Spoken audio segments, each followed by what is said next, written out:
space, the final frontier. These are the voyages of the starship Katia.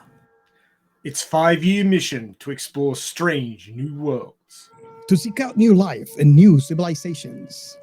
To boldly go where no sexy alien catwoman from a planet full of sexy alien catwomen has gone before. Cat Planet Cuties.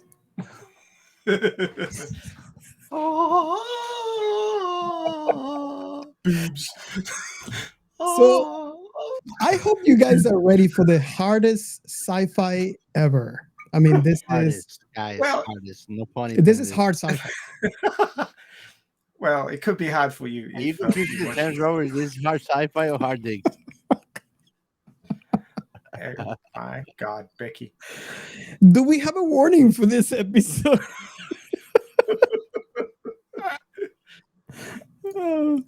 One. Let's see if I can get this right. Content warning. This episode of Sci-Fi Remnant has many references to female body parts. Boobs. Boobs. If you have problems with references to female body parts, Boobs. then you may not want to watch this episode full of references to female body parts. Boobs. Asses. With tails. It sounds horrible. But Well, I'm clearly referring to cat ears and tails, all right? Yes. yeah. You're completely misunderstanding. Butt plugs are the best, Oh bro. my God. This is going to an avenue. I don't want to go. Oh my God. Oh, I've already cracked up laughing. Robert, I've only been I at it for like a minute and a half. Suggest for you to use a butt plug. And welcome to Science Fiction Remnant. My name is Robert and I am your host. And He doesn't like butt plugs. and so is that your name as a host? He doesn't like butt plugs. Yeah. You can call me that. And with me, you can see our host, the Chaos, the Captain Chaos, and our mad scientist. So now you guys go call me. He doesn't like butt plugs. Greetings from Australia. I'm not involved with this guy up here. It's not my fault. Captain Chaos works on his own. So No, we're not involved. We do it on the side. what is that disclaimer? Like the views of all the hosts are its own and not representing of the show. Yeah, basically. Oh my God. I hope you guys are ready for this episode. And any similarities with reality are pure coincidence. Would you believe that they sell cattail butt plugs on Amazon? Oh yeah. Yeah. I'm a little Oh, yeah. surprised. Oh yes. Dude. I just Googled it and I'm like, what?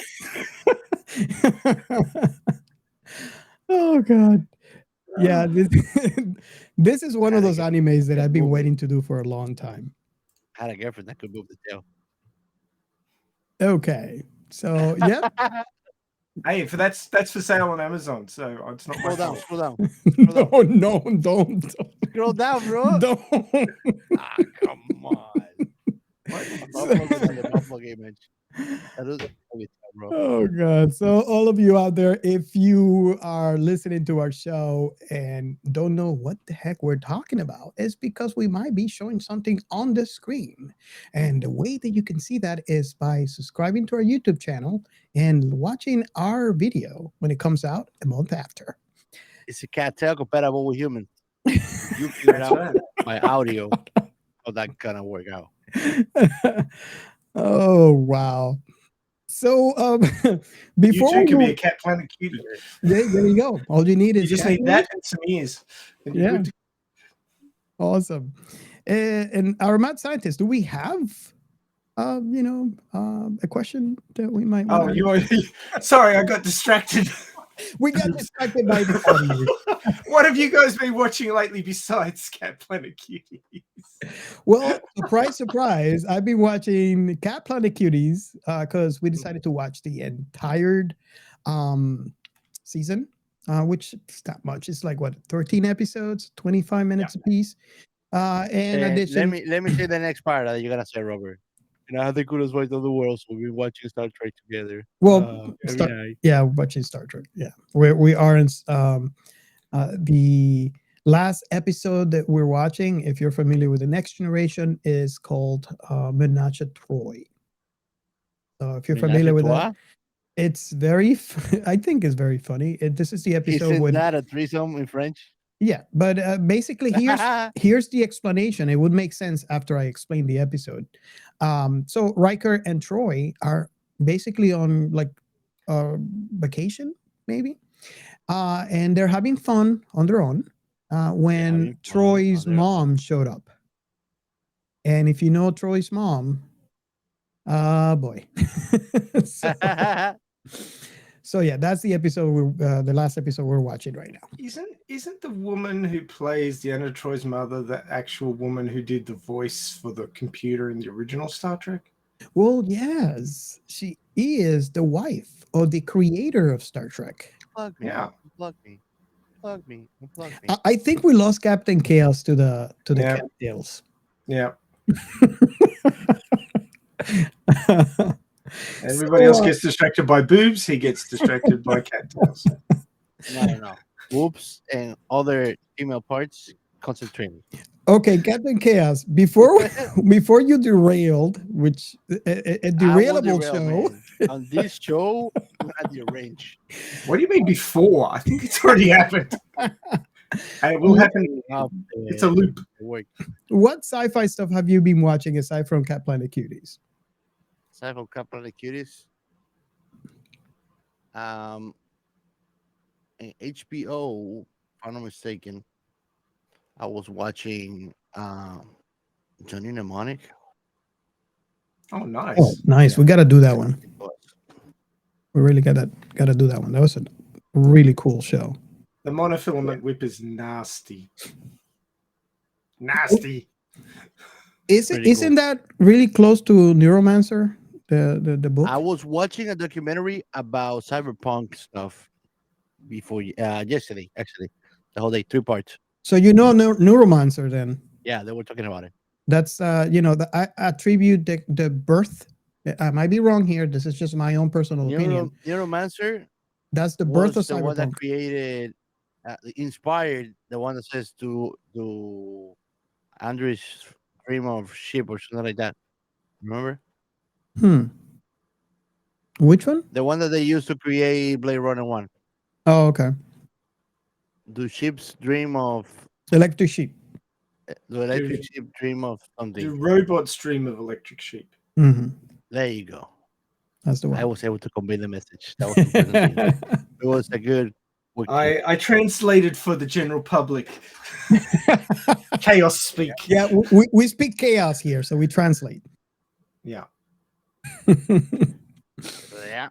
So to that. An interesting point about Neuromancer. The book was written on a manual typewriter. Yes. They had electric typewriters and they had early word processors when he wrote it, but he wrote it on a manual typewriter. That is, yeah. That is the coolest thing. Imagine having to write a book by what? By hand. Oh, I actually heard a show where there was a writer that come online. They were talking about their book. And they said they can't use a typewriter. They can't use a word processor. They actually write it by hand. And he was telling how the editors hate him. Because they do. They really do.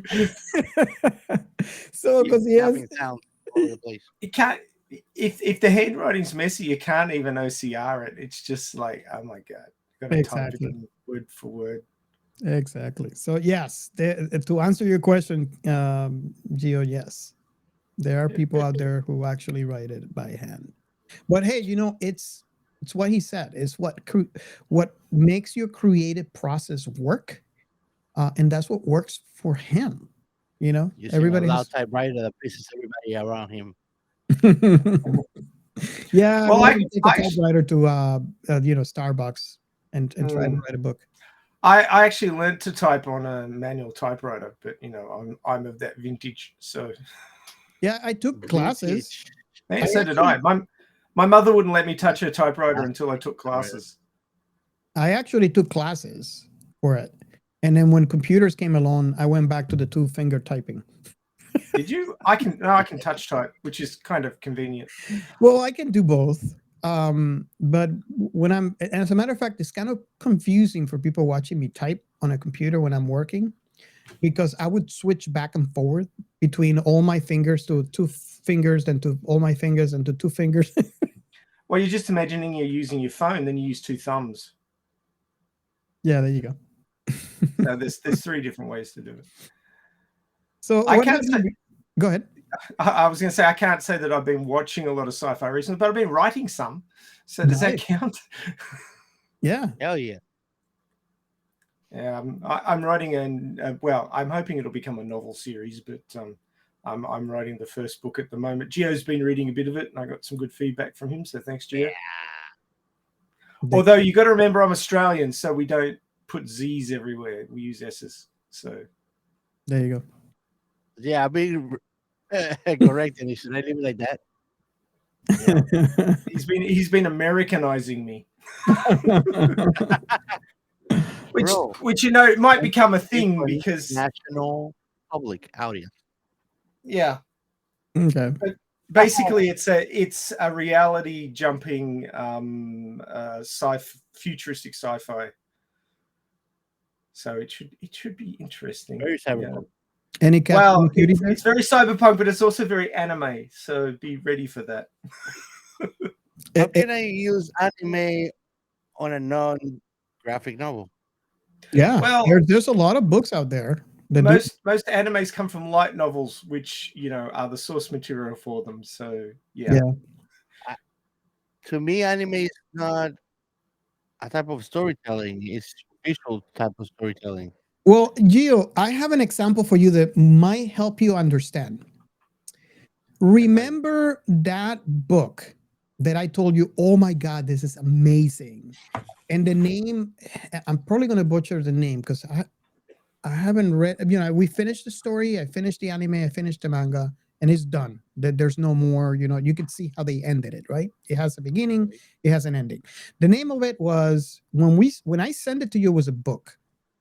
And when I first learned about is I shaved, so I took a high school girl home. Oh, I know that one. It's good. Yeah, that was not anime to me. That was a book. That was a book, right? And then I told you, oh my God, the manga is out. Remember? And I sent you the manga. Yeah. And then the anime came out. I don't know if you watched the anime, but I watched the entire thing. Yeah. I didn't watch the whole thing though. I want to. So that is the whole process. I think it was called I Was Rejected, So I Shaved and Took in a High School Girl. Yeah, the title that we know of, me and Gio, is I Shaved, so I took a high school girl home. That's weird. You know how it is. All just Japanese names. A sentence for a title. Yeah. Yeah, subtitles. Yeah. So for Gio, that's actually the process that anime takes. It starts. It starts as a book, and then becomes a manga, and then becomes an anime. By the way, I started an anime that I think you guys watched. And it's called This Useless Skill I Learned in the World. That sounds familiar. Send it after the show. Send it to me. So according to Professor Google, the short, like all of these massively long titles have a short version of the name. The one that you're referring to is Hihiro, and the long title is After Being Rejected, I Shaved and Took in a High School Runaway. Yeah. So that's the actual title in English. So there you go. So, okay. So and Hikihiro was actually the family name of Sayu, the female heroine. Yeah. But that's a fantastic anime. I should go and have a look at the light novels. Yeah, it was really good. It took me off guard with the name, and I started reading it, and it just grabbed me from the very first sentence. So I was really excited when it came out in manga format, and eventually when it came out in which they have been announced. I remember when it came out on manga, the author actually made the announcement that they were actually reaching out to him to do an anime of it, and I was so excited. And I waited. Gio, was it like 3 years that we waited? And people were Yeah. saying, you know, it's coming, it's coming, it's coming, and we never saw anything or trailer or anything. And then all of a sudden, we didn't even see any announcement. I just all happened to be on Crunchyroll, and it was there. I was like, no. Yep. No one ever told me it was out. Well, I had the same experience. I read a light novel series called oh God, it's got a massively long name.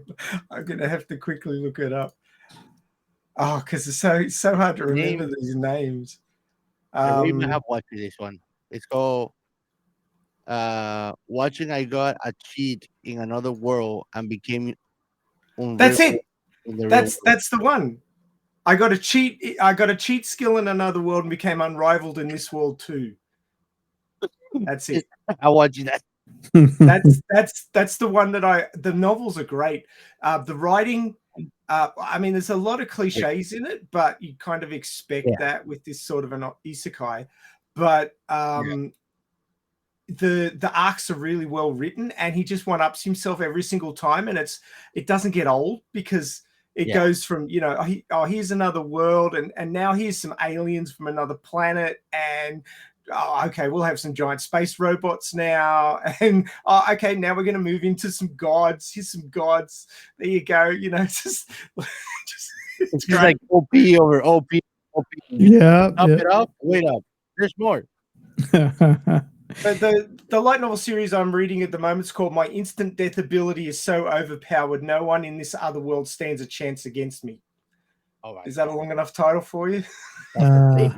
I love OP titles. I don't know why. I do too. But this one's got like these giant robots called aggressors, which show up in this fantasy world, and so it's got sci-fi in it. But it's this guy who is an incarnation of a death god, but he doesn't know that he's an incarnation of a death god. He just thinks he's a normal high school student.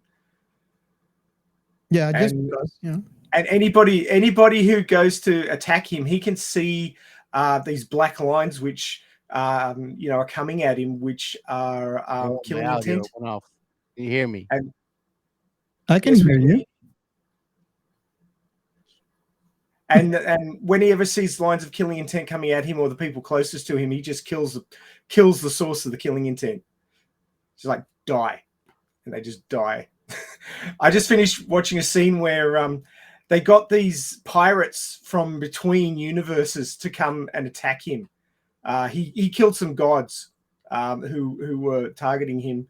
So the angels of the gods got together and got all their money together and hired these. They're not they're kind of inter-universal space pirates, and they're really strong. And they all appeared above them. They were in this elven forest, and all these spaceships appeared above them. And these guys came down, and they got all this killing intent pouring out. And he goes, "Die!" And they just go, "Poof." And then they send this other guy out. He's just about to start talking, but he's got all this killing intent coming off him. So he goes, "Die!" And just goes, "Poof." And they're all like 20,000 spaceships all point their noses at him, and they're powering up their main beam weapons. And he goes, "Die!" And all the spaceships just fall out of the sky. Oh wow! And he's like, "They should just leave me alone. All they got to do is just leave me alone." But no, nobody will leave him alone. They all think they're tougher than him because he just looks like a normal high school student. It's a running gag. I'm light novel number 9. It's a running gag that just never gets old. It's great. Okay, so I have a question that I'm going to post. Not sure if our Captain Chaos is having issues with audio, and not sure if he can hear us, but I am, but I can hear you. okay, awesome. Ooh. The question that I have is, there's a lot of people. I mean, anime is not for everyone, right? And the title that we are talking about in this episode is an anime title that has a lot of, so at least to my perspective, and this is something that we are going to discuss on this episode, a lot of sci-fi. But if we think about, let's put this scenario, for example, because I was thinking about that the other day.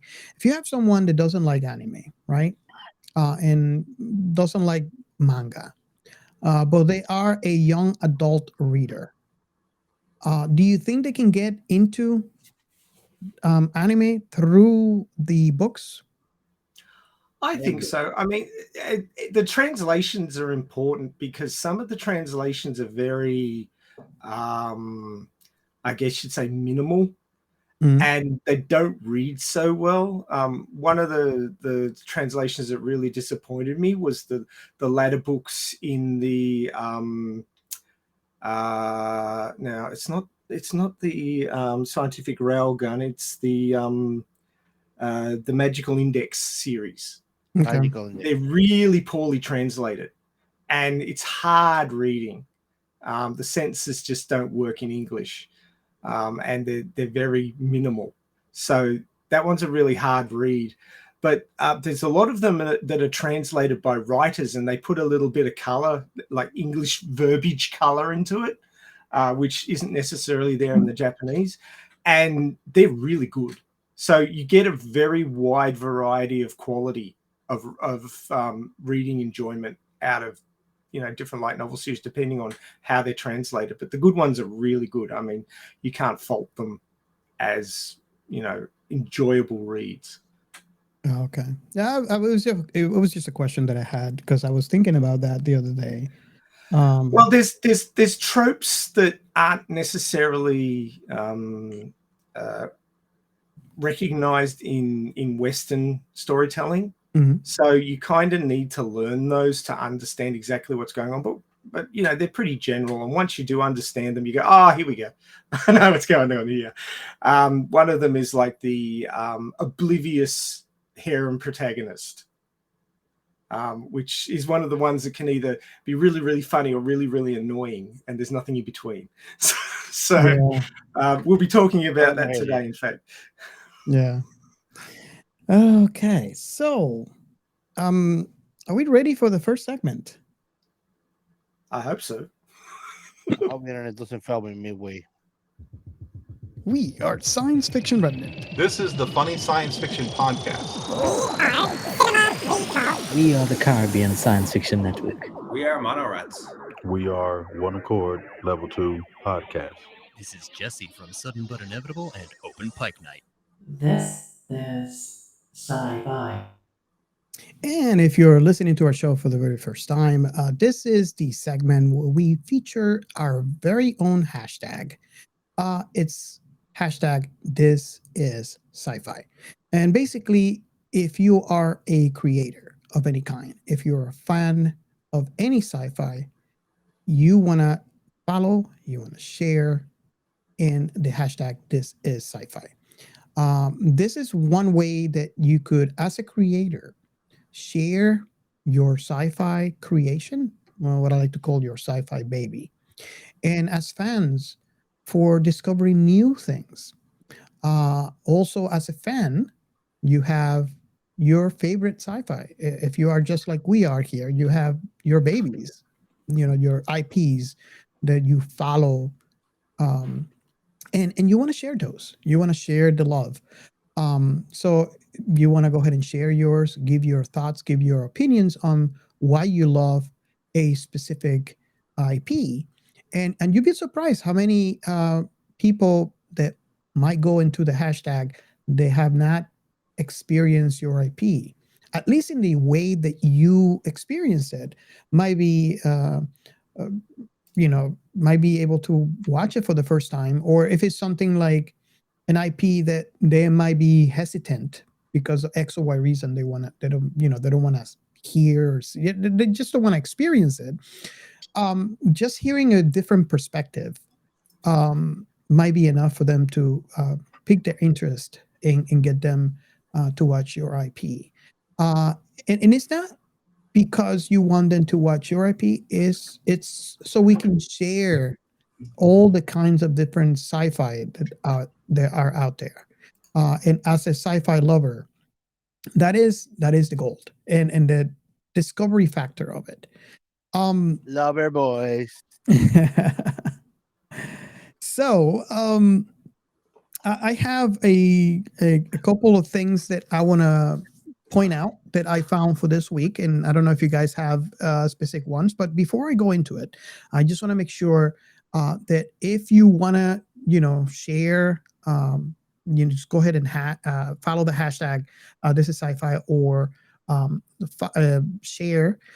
You could reach out to us, or you could actually even call our hotline. The number is 305-563-6334, and we will actually play your message on future episodes. And tell us, what is your favorite sci-fi? And we'll feature it and have a discussion right on the show. The first one that I want to feature, and I don't know if you guys don't follow that hashtag, you probably miss out on this. This is a announcement that happened. It was on May 6th. It was yesterday, where the Scarif podcast got together with the crew from the FSF podcast to talk about Talk Geek, right? Basically, the post that was tagged with the hashtag says, "Join us on Scarif Live in about an hour to discuss the deeper meanings behind sci-fi, fantasy, and a little Star Wars during this special month-long celebration of the franchise."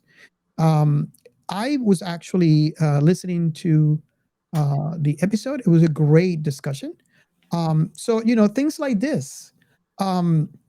If you're not following the hashtag, you're probably like right now, if you heard of this and it's something that you found interesting, you could still go find it on YouTube and you can watch it, which I still recommend it.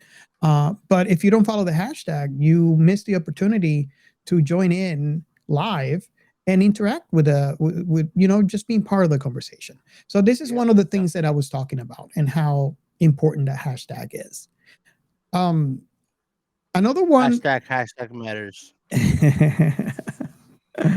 So another one that I want to feature that was actually posted in the hashtag is coming from Cinema Recall, where the Burn was actually listening to our latest episode. At the time of the recording, our latest episode has as Idiocracy. And it's a great conversation on how, this is so close to reality nowadays. Brought to you by Carl Jr. It went from future fiction to mockumentary to documentary, so it's run right up the scale. Oh yes. So this is the type of engagement that I really enjoy, and for me, and I'll give you guys a chance to speak on your points of view, but I love all kinds of sci-fi. So whenever I see engagement like that, it's really really fun for me. So that's one of the reasons why I love the hashtag. Who wants to go next? I'll just share something on the screen which encapsulates my week on the hashtag.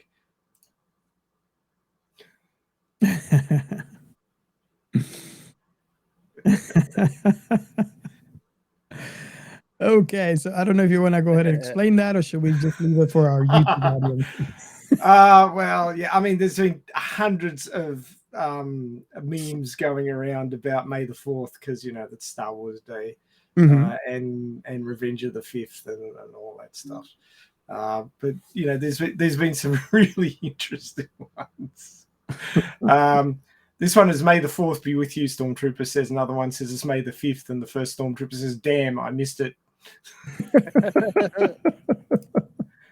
Which, if you know anything about Stormtroopers, it's pretty standard fare for them. But I also happen to really like this one. Oh yes. Just to head off in a completely different direction. For all of you meat popsicles out there. Iconic. Yeah. It's Corbin and Lilu from Fifth Element saying it's May the Fifth Element Day. we need to get away from multi-passes. Yeah. We really need to get multi-passes. Bareback guys. This is true. But yes, there's hundreds of great memes every year for May the 5th. There was another one. Did I put it in the Star Wars channel? I'm guilty as charged of being a meme lord on our Discord, so I'm just dumping memes everywhere. Here it is. This is the one I was looking for. Beep, beep. Yeah, if you guys, you should. If you're not on our Discord, yeah. but I'm a meme lord. So this one is May the 4th crossed out, Revenge of the 5th crossed out, and then there's a picture of Mando, and it says, "This is the May." So if you like memes and you're not a member of our Discord, there it is. If you are a YouTube, if you're watching this on YouTube, you will find the little QR code. All you have to do is scan it, and it has our invitation for the Discord. If you're listening to our pod through your podcatcher, just go to the show description and you'll find a Discord invite. And I thought I'd finish up with this one. It's a tweet from Mark Hamill, as in the Mark Hamill, Luke Skywalker. He says, "May the 4th be Carrie Francis Fisher's Day, as she receives her richly deserved star on the Hollywood Walk of Fame posthumously." So awesome. That is the highlight of May the 4th this year, is Carrie Fisher getting a star on the Walk of Fame, which is well deserved. Yes. Awesome. Okay, so where did our Geo go? I guess he's having some chaotic issues. I'm here. Oh, you are. So I didn't see your. I didn't see your. His audio's happening. His video's fallen off. Yeah. I had a doubt about that Princess Leia putting her in the Walk of Fame or not. Oh, she totally deserves it. Yeah. Oh, yes. Okay, It's an iconic character. She is. She deserves it. As a teenager, the poster on my wall of her in her slave suit was, very motivating. She's an icon. She's a movie icon. So, I don't know if Gio having his chaotic issues with video. If you are ready for your segment, can you see me? Let me see. Nope. Let me see. Nope. Almost is. There you go. So I'm going to bring you back. And there you go. So are we ready? Brought back. Here goes. Shout out. We can give it a try. Shout out. He just pushed me into that shit. Like, he was like, shout out. You're going to do it or do it. Well, for first and most, let's remember, everybody, we're part of the Blind Knowledge Network. Go and check them out, the Blind Knowledge Network podcast. You can find them on all social medias or in blindknowledgenetwork.com. Go and check them out. They have a great variety of content creators, podcasters, streamers, you name it. We are proud to be part of that group. And I think that doesn't matter what you like, you'll find something there. First shout out is going to be for Scarif podcast. Row. It's always fun talking to Ro, right, guys? Oh yes. We have to, we have to be on his show. Yeah, we need to go back. We definitely. Yeah, all three. We have to, we have to bring the chaos to his show. What do you think about that? I don't think that Oh, would be yeah. hard. It's wherever we go. So, Ro, if you're listening, get ready. We're bringing the chaos. Next one, actually, I will always love talking to him. Cinema Rico, The Burn. The burn. I love listening to him, man. Yeah.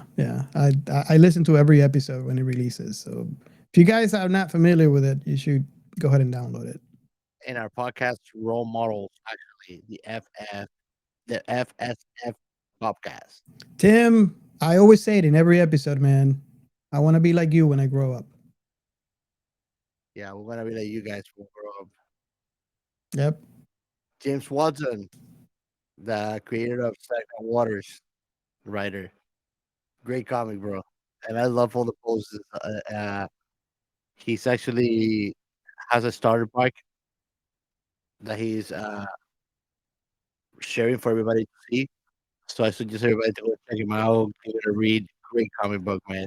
Yeah, he's always And if you're not on- following the hashtag, he's always posting about the comics. So you guys should at least, Yep. if you want to be on the know, follow the hashtag, and you'll see his post in there.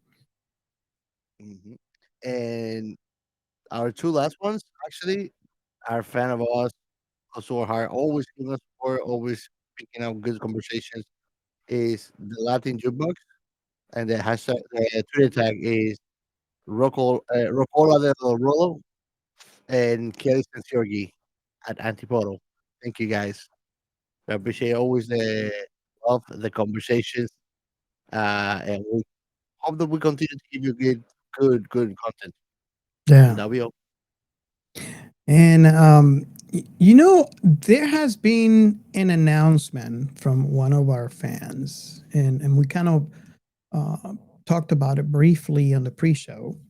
I can actually screen share for all of you out there if you are watching our YouTube. However, for all of you out there listening to our pod, Gio could actually explain. But one of our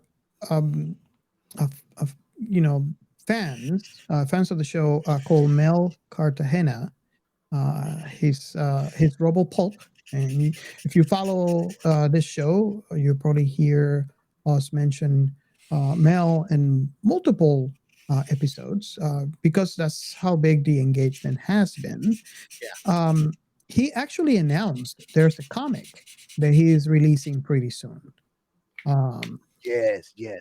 So again, if you guys want to follow that, this is hashtag, this is sci-fi hashtag to be on the lookout for the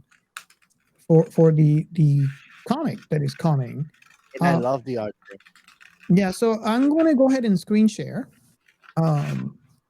so you guys get a little quick peek at what it's coming. So this is the Blood. plot. It seems really cool. What, you mean we've got the plot? Actually got it? Yeah, we got it. We finally got it. Wow. So yeah, I'm going slowly through so you can see the artwork, and this is just kind of like an announcement of what's coming up. Mr. Anderson. So just be on the lookout. This is actually, I believe this is chapter 1, if I'm not mistaken. So I'm going to put this link on the show description for you guys to give it a chance and reach out and let us know how you guys like it. So that brings us to guess what? First thought. Guess what? First initial thoughts. No, you're jumping the gun, man. Yeah, there's another segment yet. Outer remnant. So Gio, where have you been? I work, bro. You too? Oh man. Yeah. Well, You should give that shit up. It's not good for we need to be a more shows, right? Work is stressful. We should be on other shows, I'm gonna move to a cabin in the middle of nowhere with my own internet. Starlink. So where have you been, Mad Scientist? Well, strangely enough, my other show, Radio Chaos, the Alita Army live stream, ran on Saturday afternoon your time, Sunday morning my time, because I'm in the future. And we were back with being a new month, being the month of May. We were back at the manga, Gumu, also known as Battle Angel Alita, Volume 4, Chapter 5, Ars Manga Race 5, The Ultimate Art, which is basically the culmination of the Motorball arc, where Alita and her hand-picked group of second leaguers go up against Emperor Jushigun. And as you would expect, everybody else gets creamed, and then it's Alita versus Jushigun, and it's pretty damn interesting. At one point, he becomes flesh and beats the crap out of her.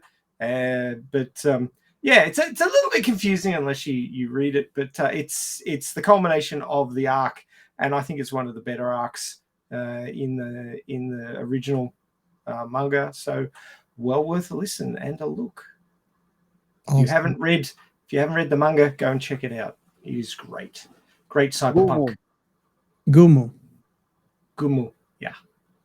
Awesome. Gunnm, which translates to Gun Dream, but in the West it's Battle Angel Alita. It should have been Gun Dream, but well, there's no guns in it until like the 4th story arc or something, so it doesn't quite work. Okay, so are we ready for this? Because I feel like I am not. I don't feel ready for this. It's just so many female body parts, boobs.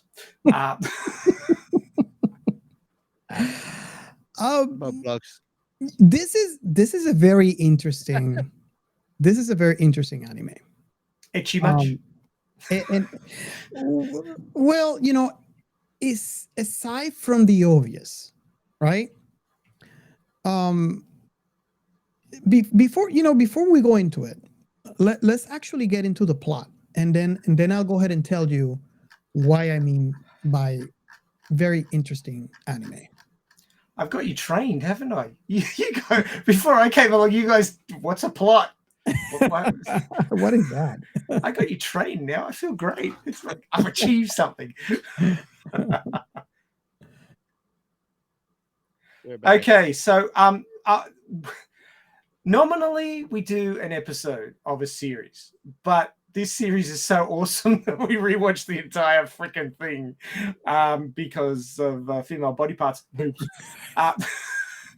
And no, sorry, because it has many sci-fi tropes and interesting technologies in it, which will be made clear in probably a very long science behind science fiction section. I get the feeling. God, they threw everything in the kitchen sink into this one, including cat girls. So cat girls and dog girls and robots and all that good stuff. So the general plot of the series is thus. Kyo Kakazu is a kind-hearted yet sophisticated guy who is living a dull and boring life on Okinawa, which is a southern island of Japan. Now, before I go on with the plot, Okinawa is one of those locations which pop up in a lot of sort of high school animes where they go on a school trip. And they often go on a school trip to Okinawa. I've seen Okinawa pop up in 3 or 4 other animes and light novels, but they never actually set one on Okinawa. Like the whole anime is set on Okinawa.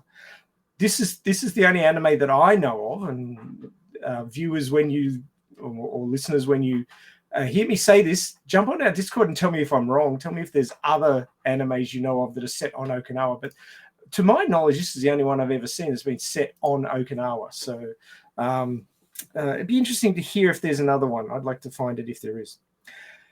But Okinawa is one of those holiday destinations. It's in southern Japan, and it's sort of Hawaiian-esque. It kind of reminds me of Hawaii. It is a fair way from the mainland, so you got to sort of fly there or take a long boat trip. So it's somewhat distance from the main part of Japan. So it's not often covered except in a sort of a school trip episode or a holiday episode or something like that. So anyway, we got this guy, Kyo Kakazu, who's kind-hearted yet sophisticated, apparently, living a dull and boring life on Okinawa. Well, if it's a place like Hawaii, why would it be dull and boring? But anyway, it seemed quite nice. One day after attending the funeral for the death of one of his ancestors, it wasn't a funeral per se, it was a remembrance.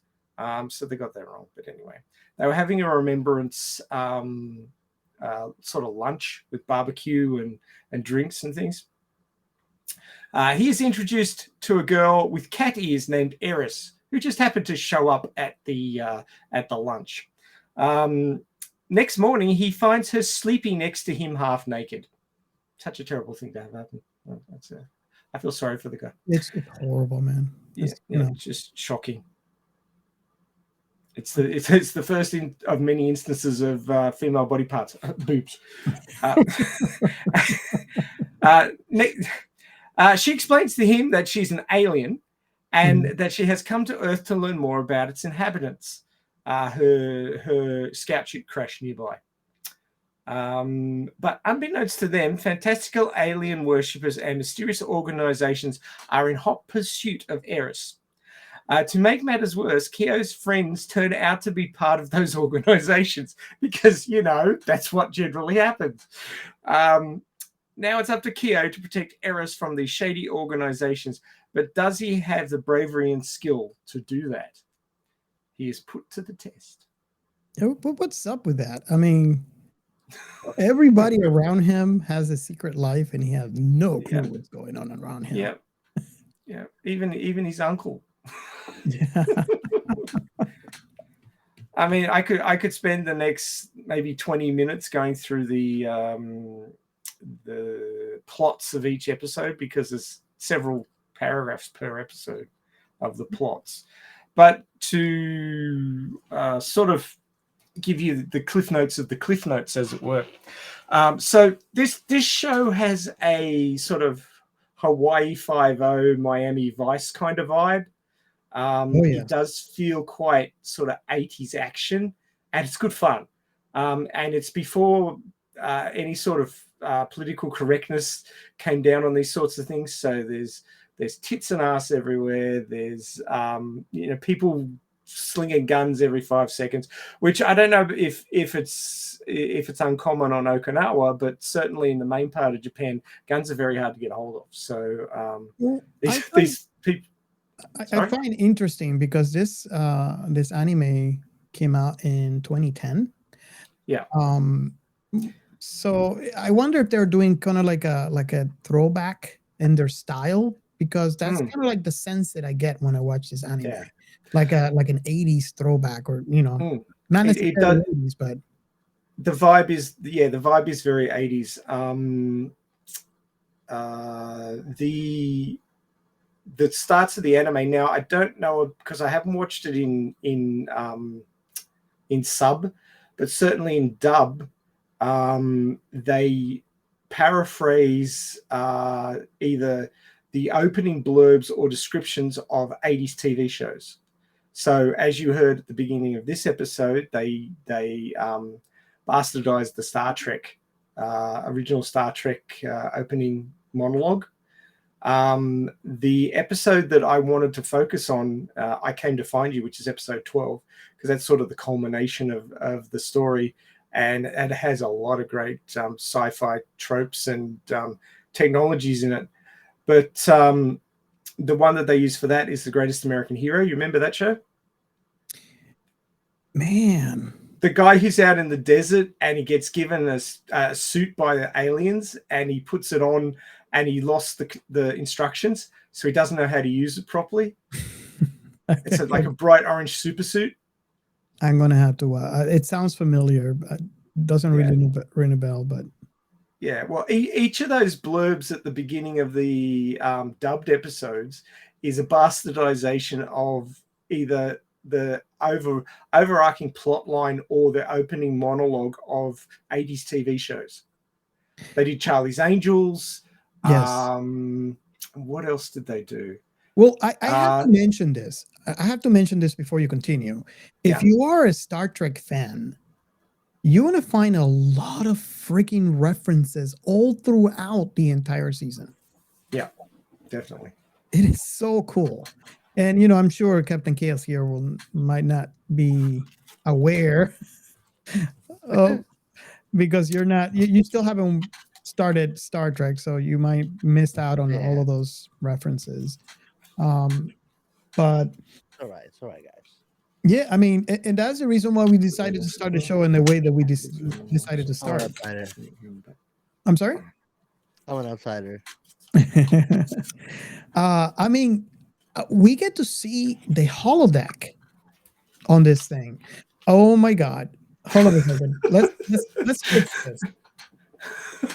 There you go. So we have an actual Katian on the show. I just thought I'd have a bit of fun. Guys, have you actually heard of the Neko Mimi? Do this right. Ooh, right by. Have you guys heard of the Neko Mimi? It rings a bell, but I can't remember it particularly well. You can find it on Amazon. It's currently $199, so about $200. This company created this cat ear that reads your brain. So basically, the way that they're promoting this, right, is another way of communication. What I find really, really interesting is it reads your brain waves, and it can display in the way that the ears are what the ears do will actually display your state of mind. So if you're really focused, the ears stand up. If you are relaxed, or if you're like sleeping, they're like droop down. If you're plateful, they kind of wiggle. And I find it really, really interesting and wonder, after watching this show, this obviously the show came first. I wonder what would that do to communication? It sounds very silly, but the communication aspect is very real. Yeah. It is a visualization of your state of mind. Very vanguardist. Like, let me give you a scenario. Let's say, for example, you're at the office, which again sounds ridiculous, right? No, who's going to wear cat ears at the office? But let's assume that you're at the office, right? And then you go like, no, really, there's no problem. I like you. And then your ear goes like, you fucking hate her. Like, so you're typing, right? You're busy. You're doing, and this is something that I can relate to. By the way, if you are watching our YouTube channel, our very own Mad Scientist is actually showing a page that shows you how the Neko Mimi actually looks like. It has a little reader. I like to call it reader, but that's actually what reads your brain waves, and it goes right in the center of your forehead. That it tags to a little sense. I like to get the main computer center that is on the right side of it, where this is where you put the batteries and you turn it on, and it translates the neural readings from your brain into actionable movements for your cat ears. So going back to the explanation that I was doing, like when you go into I'm in the office, right? And this is something that kind of bugs me a little when I'm actually concentrating and working on something that I need to do, and I get people come in and kind of like distract me, or they come and try to talk to me while I'm trying to get something done that maybe I'm in a rush. Well, this allows for someone, before they even approach me, they look at me, they see my ears stood up, like straight up, they know I'm concentrated not to bother me. So I just wanted to bring that to the table basically and see what you guys think. It is very, I want to say stupid, but that's not the right word. But Yeah, no, I can visualize in my head you working, your ear like that. The person enters and your ear goes like yeah. they just go down like shit, bro. You just ruined the mood. Have you guys heard of the Neko Mimi before? I mean, I heard it. No, I think that I was today years old. I've been considering for years now. And as a matter of fact, if you go into YouTube, you'll find videos where they have gone to, I think it's E3 convention, where the conventions where all the companies go in and show their products. And there's people from the company explaining. There's tons of videos out there. They explain, how that is used. And I just always find it very fascinating. And watching this, I wonder if obviously this might not be the case, but I definitely see the relationship, communication-wise, from this anime that you're watching to actually having a Neko Mimi in your head. Well, Neko Mimi is actually a direct translation of cat ears from the Japanese. So that's what it means. It just means cat ears. Figure that, eh? Kind of like the anime. Opa, 안녕하세요. Hey, you're insulting now. That's Korean. And cat girl, the direct translation is Neko Musume. Yeah. Callbacks. So what? Oh my God, what do you think about? What do you guys think about that? What I just said about the communication factor of having those ears. Is that something? Well, you can actually see it in the show when Eris is disappointed or depressed, her ears are down. When she's excited, her ears pop up. And when something's happening, her ears are flicking around trying to pick up on the sound. One thing that I found interesting was that as a race, the Catians have two sets of ears. They have normal human ears and they have cat ears. So that could get confusing. How would that? Let's talk about that for a minute, because it's something that I found very fascinating. And from the biological standpoint, granted, Even a wet willy. Well, it would be you got to do two fingers. Yeah. Well, it would kind of be hard on the cat ears because they have those cotton balls in the middle. So you would probably have to use the real ears that have no, fur on it. I'm glad you've thought deeply about this, Robert. We can always rely on you to do that. But going back to my comment here, these Catians are born, right? So just like a human, when they're born, they don't know how to walk. They don't know how, So eventually, this is something that they learn. That you learn how to interpret your vision. You learn how to identify the sounds you're hearing. So taking that into consideration, let's move on to the Catians. They're born with 4 sets of ears, and You mean two sets of ears? A set is 2 ears. Well, there you go. And all 4 ears. They're born. Their tail. And they're just like humans. They're learning how to listen. They're learning their sounds. How would that be like? I think that with their cat ears, they can listen to frequencies that we can hear with our human ears.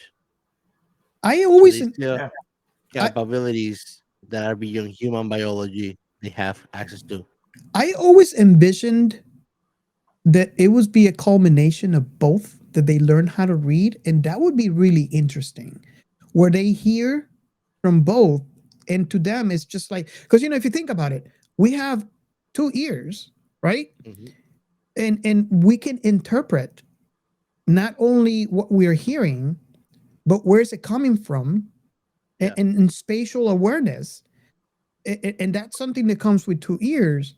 Now we don't have the capability to listen to high or very low frequencies of sound waves that they can. Exactly. So that was my point. Is like they're obviously getting the information all together, right? Because it's going to that single brain. And it sounds so interesting to me how their thought process must be completely different. Yeah. Because they're getting a lot more information and interpreting that information. Mm-hmm. Did you guys thought about that when I'm watching the show? Well, you say that, but I wear bone conduction headphones around quite a lot. I mean, I have multiple pairs of them, but here's a pair here, and they sit in front of your ears, and the sound doesn't go into your ears; it goes into the bones in front of your ears and travels to your ears that way. And I can listen to music and talk to people at the same time while wearing those because it's not blocking my ears. But if I'm listening to like an audio book or something and somebody's talking to me, I'm a mess because I can't follow either of them. That's my point. That's exactly my point. I guess it's what sort of sounds you're getting. But I mean, if there's no delay between the two, I mean, the audio would be roughly the same. I mean, you might pick up different frequencies from the different ears, but it's all the same group of sounds. You just get different parts of it from the different organs. But the directional factors could get confusing, I would think. I mean, I guess if it was part of your natural biology, you would get used to it. I mean, spiders have 8 eyes and they don't fall over because they get confused. It's just part of their natural biology. So I would presume that the plastic nature of the human brain, you know, like people have strokes and then they learn to do things again, and other parts of their brain take over for the bits that are destroyed. At least in, you know, a certain number of cases where that's possible. But, you know, the plastic nature of the, at least the human brain, I mean, these are aliens that we're talking about, but the plastic nature of human brain, if we were to say have cybernetic cat ears installed and had 2 sets of audio pickup organs sending information to our brains should be able to eventually come to terms with that and deal with the new stimuli. Right. So I think that while, as you say, as they're growing up and learning, it could be complicated, you would get used to it. Yeah. You were going to say something, Gio? No, I said should. Like, Yeah. he Okay. got a good choice of word because, you know, it's never predicted. Yeah. I mean, there's certain cases of people with neurodivergent brain arrangements which have trouble with the normal senses that we all have. Light's too bright, sounds are too noisy. My own son, who has mild autism, can't handle really loud environments like discos and things like that. They really bother him and he needs to get away from them. So, I mean, you know, every individual is a bit different with these sorts of things, and I'm sure that some people would have trouble with and other people would be fine. It all just depends on how their neurobiology is set up and how flexible their mental schema are, basically. Yeah. So let me go back to something that, I mean, this episode is actually at the 1 hour and 4 mark, and I'm sure that our audience is still waiting for me to explain my initial comment right after our, our quote. Why do I find this interesting? And and I always say it, aside from the obvious, which is what Captain Chaos is implying to. If you know me, you know that that's, you know, like, for example, what Captain Chaos is mentioning. It's not a reason. It's not a complete reason for me to watch an episode, right? And I know this might sound shocking to some because I am a guy, right? So when I first watched this anime for the first time, the first episode, and I tell this to everyone, right? If you had a conversation with me in the past, you probably will remember me mentioning this, where I had an issue with the first episode. It was kind of hard for me to watch because of the contents. I didn't see where it was going, right? So I'm like, okay, I should have known. And this is, me thinking about it as I'm watching the first few minutes, first 5 minutes of this episode, the very first episode. And I'm like, well, I should have known based on the name, right? This is Planet Cuties. So this is, and I am not going to say this is not fan service, because it is. Oh yeah. Sure. It is big time fan service, especially if you follow anime or manga. You know that this is one of those big tropes where you're like into cat girls. I mean, this is obviously big in Japan. Fantasy. Well, it's obviously big in Japan too, right? Because the fascination with cats. I mean, we have cat cafes, right? So I'm watching this anime and I'm like, don't tell me this is one of those. I don't have. Hey, Robert, when did you first see this? Because you haven't mentioned that. I want to say I don't think it was immediately in 2010, because when this comes out, it comes out in Japan, and I typically like to wait for that to be dubbed. I want to say maybe 2012 or maybe late 2011. I can't remember honestly, but around let's say 2012. That's when I saw this, because I watched it in English. So I'm watching this episode and I'm like, okay, it's a cute, me, I love cute, but it was going a direction I didn't feel like I wanted to watch, if that makes any sense. I mean, there's a lot of fan service, especially when she wakes up on Kyo's bed. And let me explain that, right? So Kyo is a weak drinker, kind of like me, right? So I drink. I believe the term is gets drunk on the smell of a cork. Yes, exactly.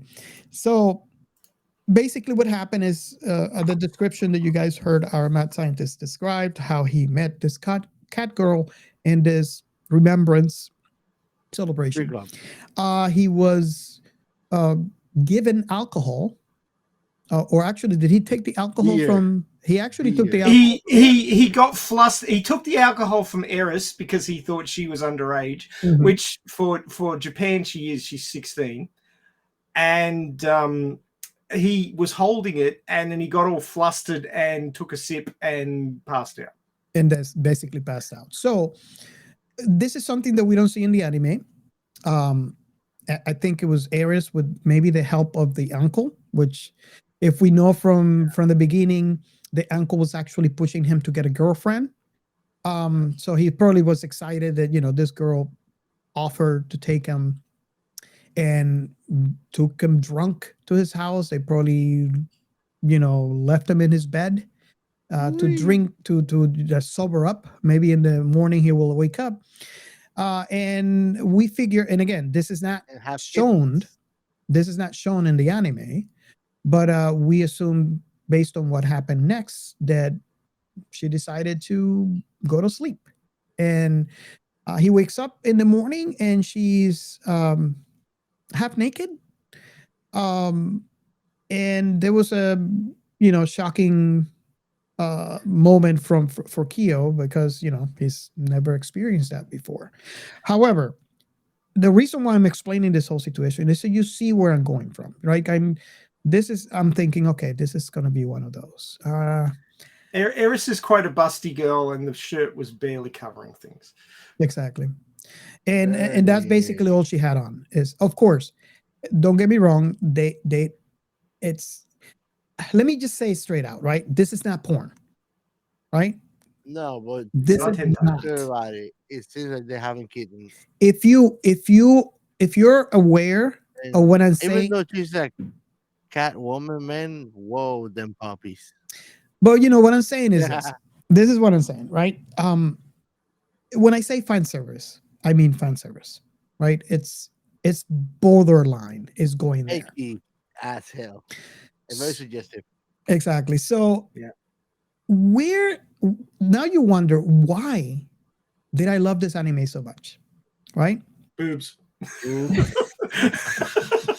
Again, aside from the obvious, typically, asses. typically I don't watch anime or shows just mainly for that, right? It might sound Really. stupid, but if I wanted to see that, if I wanted to experience that, there's other sites that I can go, right? So I'm very particular with my anime, right? Because there's tons of animes that, believe me, there's tons of animes that I've seen and I'm like, no, not for me. Can't watch this. So where did this show grab me? I'm not going to answer that question.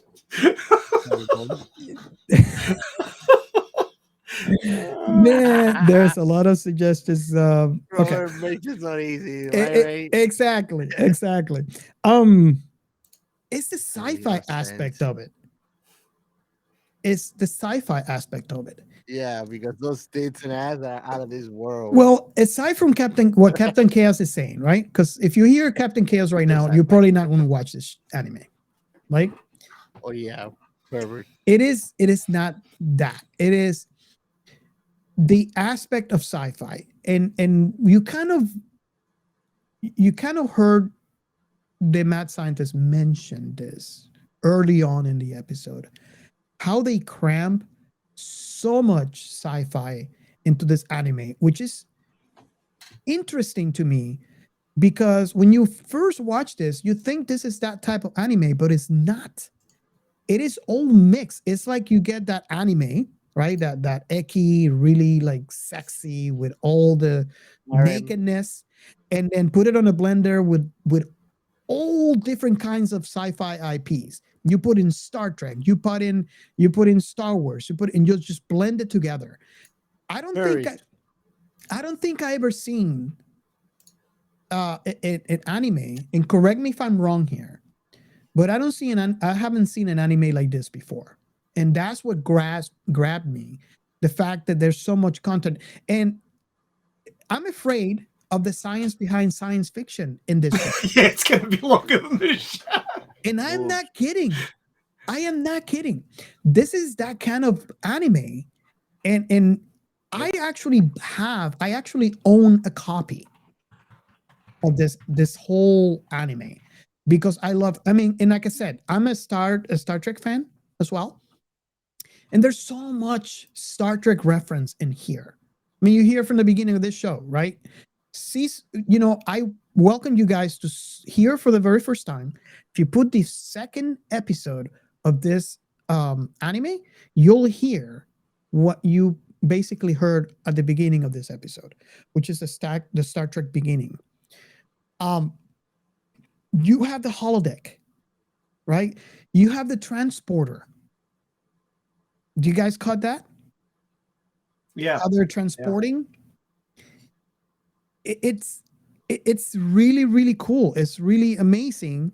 And that's the reason why I'm basically caught up, like I got, like this anime just grabbed me because of all the sci-fi in a way that is, let's say this, in a an Admiral Happy ending way. It gave you all the hard sci-fi in a soft sci-fi way. Does that make any sense? What is your thought on that, Ray? It is quite a unique anime in that it covers a whole gamut of tropes. It shovels in tons of different sci-fi elements. It has elements of 80s action, quite a lot of elements of 80s action. It has a whole bunch of different secret societies and special forces, and it's even got NATO tank battalions in there. I mean, and Russian nuclear missile silos, and it's got everything, man. It goes everywhere, but it doesn't take itself too seriously. Which, if you tried to shovel that much content into a serious show, it would just get a bit ridiculous. But because it's not taking itself overly seriously, and I mean it all hangs together. The storyline's good, the writing's good, the pacing's good. It never gets boring. Like, they're never sitting around doing nothing. I mean, probably I wouldn't call it boring, but the most, I guess, un-action-packed episode is the OVA, which is the episode 13. Which is after the main storyline. But even still, stuff that hasn't been resolved from the original 12 episodes shows up in there and gets resolved, and there's all sorts of dynamics going on between the characters, and it's still good. I mean, it's all still good. If you don't like sexuality in your animated shows, you may not like this one because there is a lot of it. But it's not gratuitous. Like, they never use that sound effect that's used in a lot of animes to try and get your attention. That whoa sort of, that noise. You must have watched enough anime to have heard that one. They don't use uwu or ara in there. So. No, not a single one.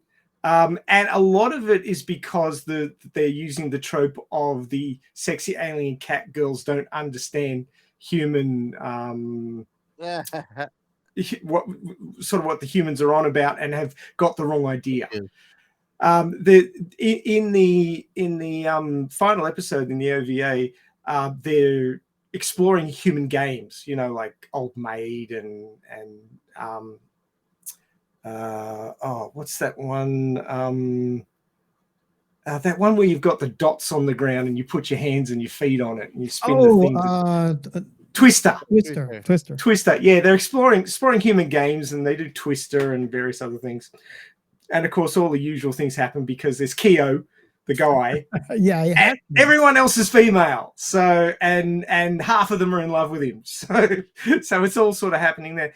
And then they keep switching back to the to his house, which has turned into the Katian embassy on Earth. So it's actually it's not under Japanese law anymore. It's under Katian law, which comes in quite handy in episode 12, I've got to say. They're also playing human games, and all the assist droids are out in the yard playing different human games, like Mahjong and all these sorts of things. And but for some reason, all the Katian crew girls, like the captain and the other bridge officers, and they're all female cat girls, they're playing strip versions of all these different games, like strip Mahjong and strip poker and strip rock paper scissors. and it's like, and they're like discussing it while they're taking their clothes off, and they go, I don't get why they got to take their clothes off and all these things. Oh, well, Eris read it somewhere, so it must be true. And the poor Kyo. I mean, you have, if you're a guy, you have your secret stash, right? From a very young age, you have your secret stash, and you don't want people going over that. That's your private stash, right?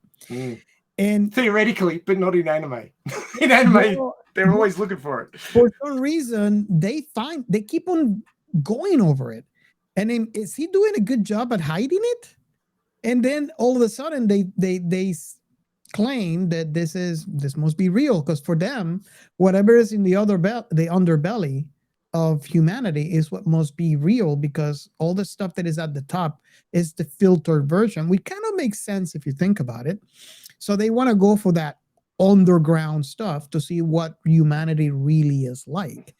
But that's what brings the comedy to this whole situation, because they're encountering all the stuff from a different perspective. I mean, one of the things that I find hilarious is how they go meet the diplomats or the leaders, the government leaders, in what was it? High school swimsuits.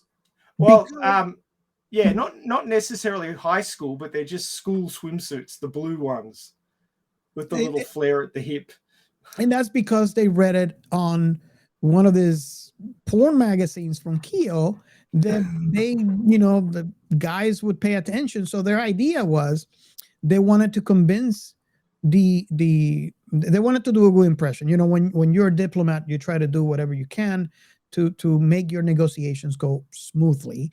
And reading that, they kind of did it a complete different way that I don't think any diplomat has ever tried.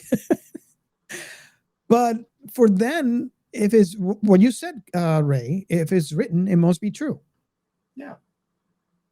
And I think that brings a slight comedy to that.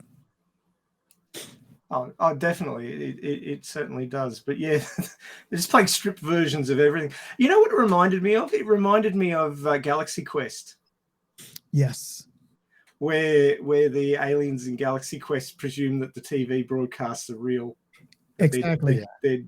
They're documentaries. Yes. About the space. And he keeps, and poor Kyo, he keeps on saying, it's not true. That's all fake. Which, we all know it is. I mean, it's make believe, but they don't know this. So they think it's real. And they're totally blasé about it because, they don't understand the context at all. Yeah. Like they're sitting around the table going, I don't understand why you got to take your clothes off in all of these games. Yeah. And they're like, well, the humans do it, so we should probably do it too. Maname, what is it? Moname. And what was the other one? I always forget. Aoi. They don't help, especially on that scene. That is, and I can see how that would happen, though. I could see it's not very likely, but I can see how they write it into making a possible. Yeah. What was it? They just finished a shower? They were no. Well, so let's give the listeners a little bit more context on that one. So, Kyo's best friend Monami, who lives across the road from him, is training to become a CIA agent. She's training on the local American military base, and she's like a trainee agent. She's trying to get on into their field ops, and she's got a handler named Jack, who is a CIA agent, and Kyo has overheard them talking. And he thinks that Jack is her boyfriend. And he was interested in her, but he basically gave up because he thinks she has a boyfriend.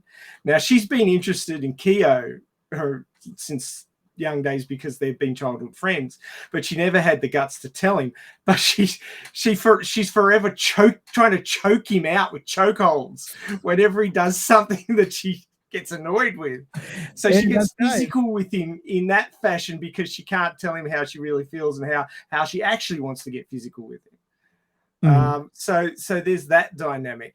And Aoi is a girl in his class who is actually a sleeper agent for a Japanese agency, which is under immigration. Yeah, that is some sort of immigration thing. It's an immigration. Yeah.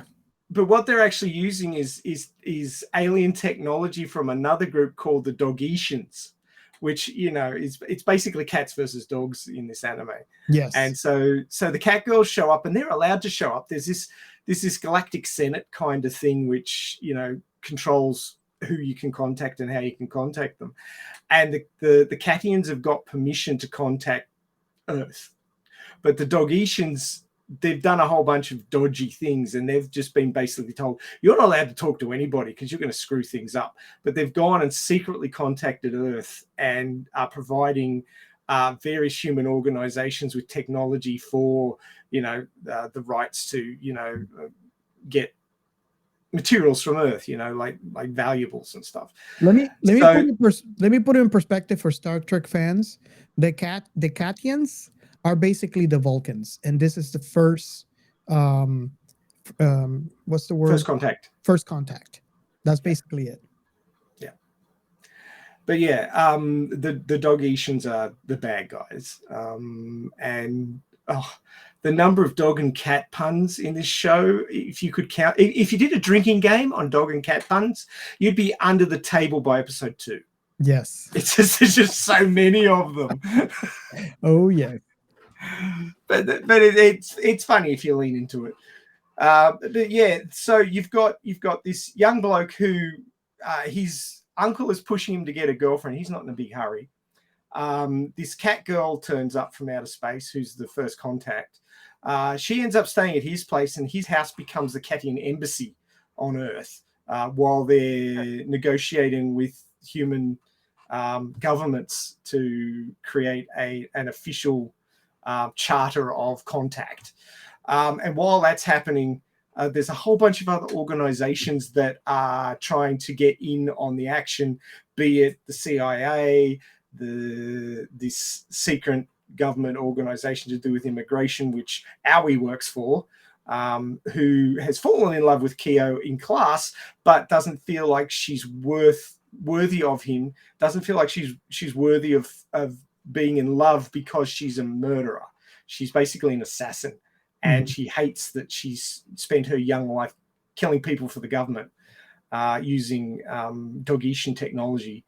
And although she's in love with him, she feels like she doesn't deserve it. So she's held in check in chasing after him in that fashion. She also has this power where she can, she just says a port, and whatever gun she's thinking of appears in her hand, fully loaded, ready to roll. So even when she's naked, she's fully armed.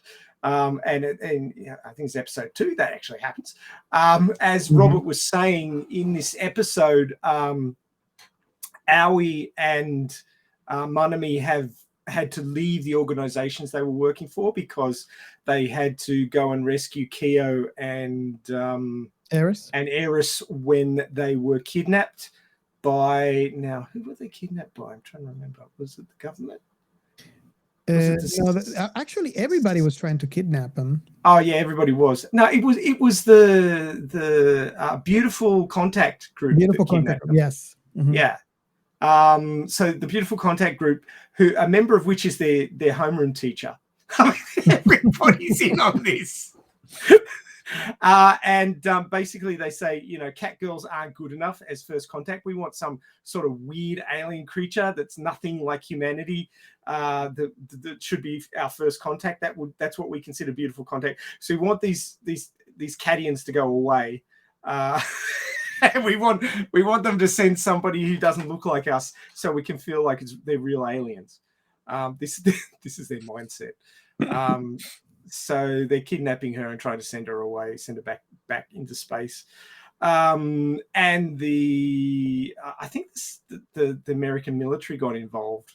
Yes. And they get taken to the military base. And then Aoi and Manami have to give up their positions because they go in to rescue Kyo because they care about him. And very early on, Manami and Aoi, Manami discovers that Aoi's interested in Kyo, and Manami feels like she missed a chance. So she's pushing Aoi to admit her feelings to him. But Aoi doesn't feel like she deserves it, so she's holding back. And there's this whole dynamic between the two of them, which in episode 6 or 7, they end up fighting it out on sort of out in the scrub. They're using Catian weapons, which what did they call them? Semi antimatter rounds. Yeah, so they destroy anything that is not biological. Yeah, so they'll destroy weapons, clothing, tanks, missiles, you name it.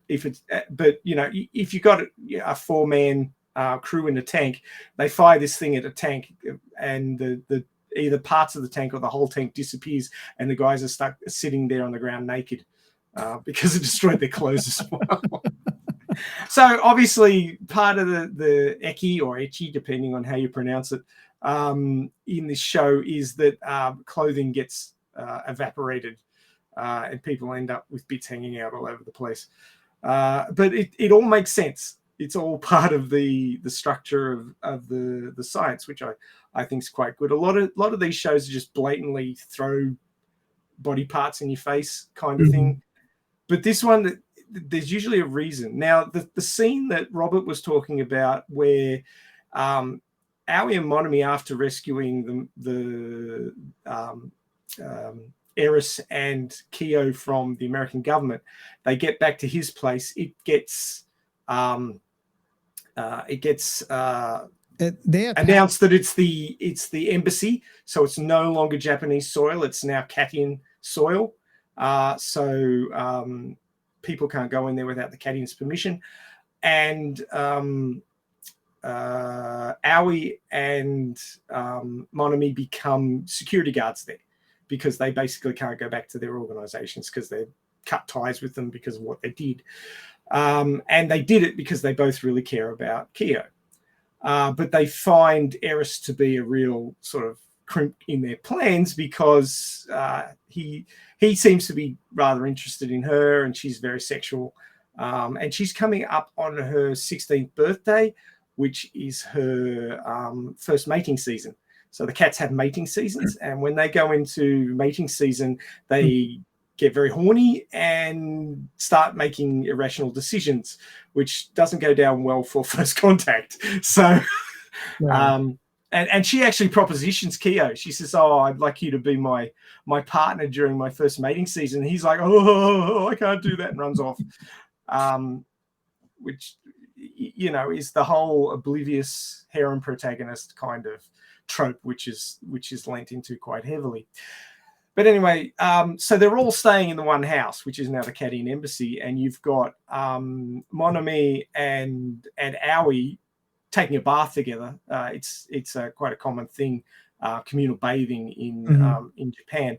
So they're in the bathroom chatting while they bathe, and then there's a noise outside, and somebody's trying to abduct Eris, I think.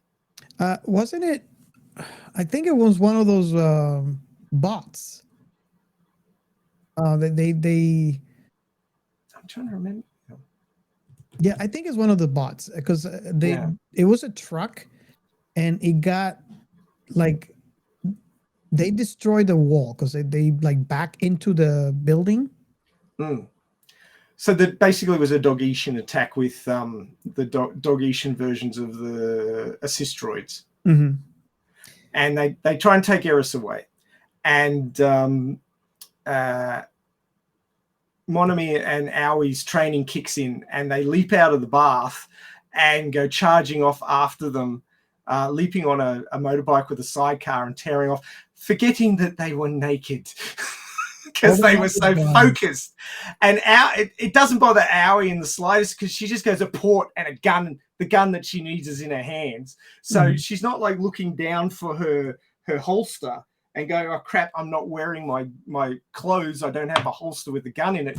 She just goes, "There's a gun in my hand and I can, get on with it."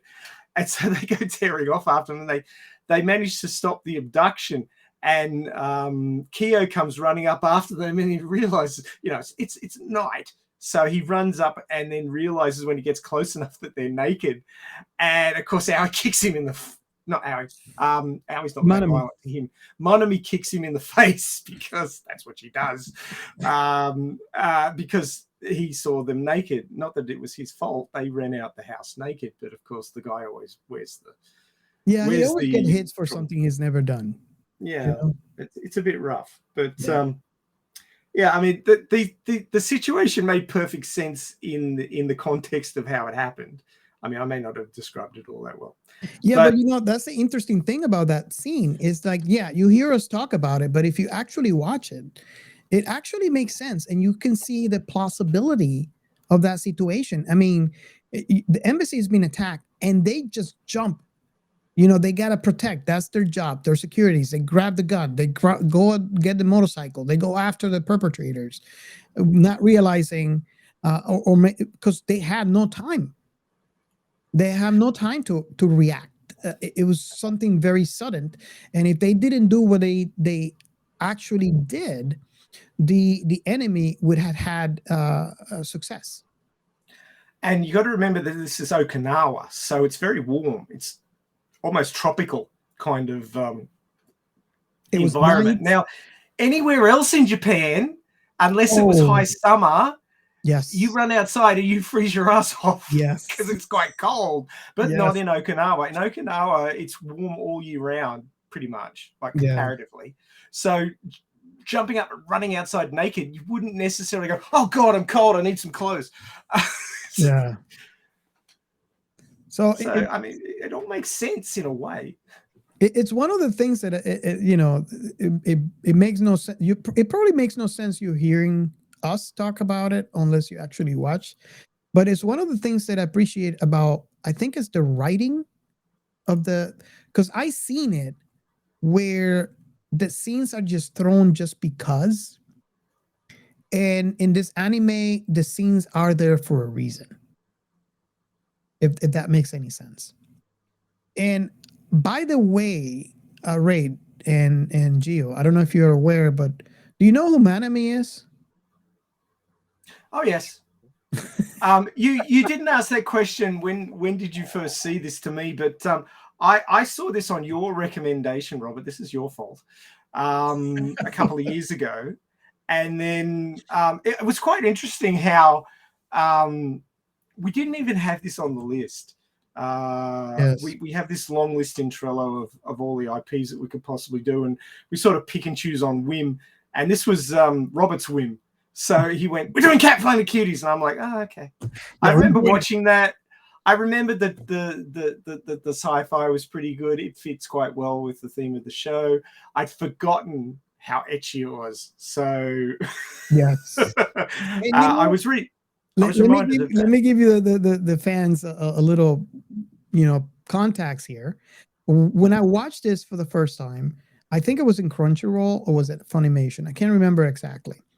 So I loved it so much, I actually bought it, right? Because the reason why I'm afraid, I'm always afraid, because this happened to me multiple times where when I'm going to buy something, there's no licensing. So then I can't buy it, I can't rent it, I can't watch it anywhere. So as soon as I realized I love this thing, I actually went and bought it. However, I did not realize that I bought the complete. I mean, if you watch anime, you know that if you watch something in Funimation, it's censored, right? Which is okay. And even censored. Remember my comment when I was telling you the first time that I saw this and how it was, and how I was questioning myself, continuing watching the anime, and this was censored. Well, When I bought the anime, this is my first time, and I bought it a while ago, right? I never realized that when you buy it, the product you get typically is the uncensored version, because they have to censor because it was being published, kind of like it's on a channel, so they can't show you that, so they have to censor. But if you're buying the product, they don't need to censor it, so you're getting the full product. And the first time that I saw, when I bought this, I was like, hold on a second, that wasn't in the original. And then I had to think about it. I have the original. They just had to cut it for broadcast, if you want to call it that way. So the version that, and sorry to hijack your comment, Ray, I just want to give a little perspective to the audience that the version that me and you have watched is that version, the uncensored version. Well, I still have Funimation, even though Crunchyroll have taken it over, because you can't watch Planet Cuties on Crunchyroll in Australia. I heard that it was available on Crunchyroll in the US, but it's not available in Australia. You have to watch it on Funimation, and Funimation has the uncensored version. So, okay, awesome.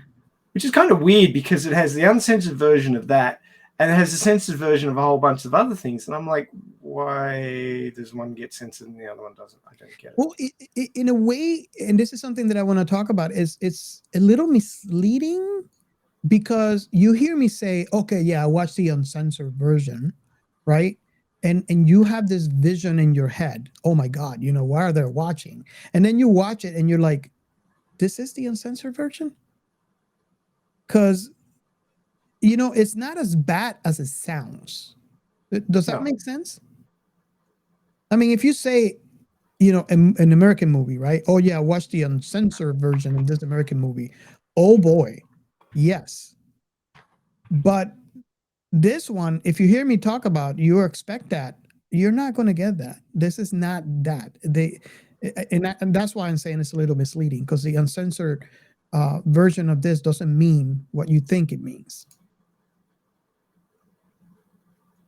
Yeah, well, censorship is one of those things that doesn't always, you know, track. Sometimes censored means you can't see anything. Sometimes it means only the really raunchy stuff's taken out. It's really hard to tell. The word covers a huge range of options.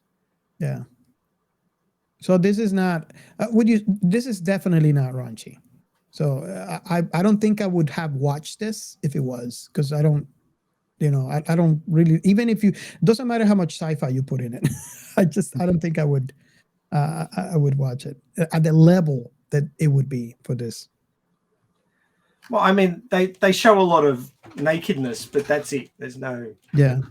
I mean, there's some kissing. Oh my God, I can't deal with it. I have to turn it off. It's kissing.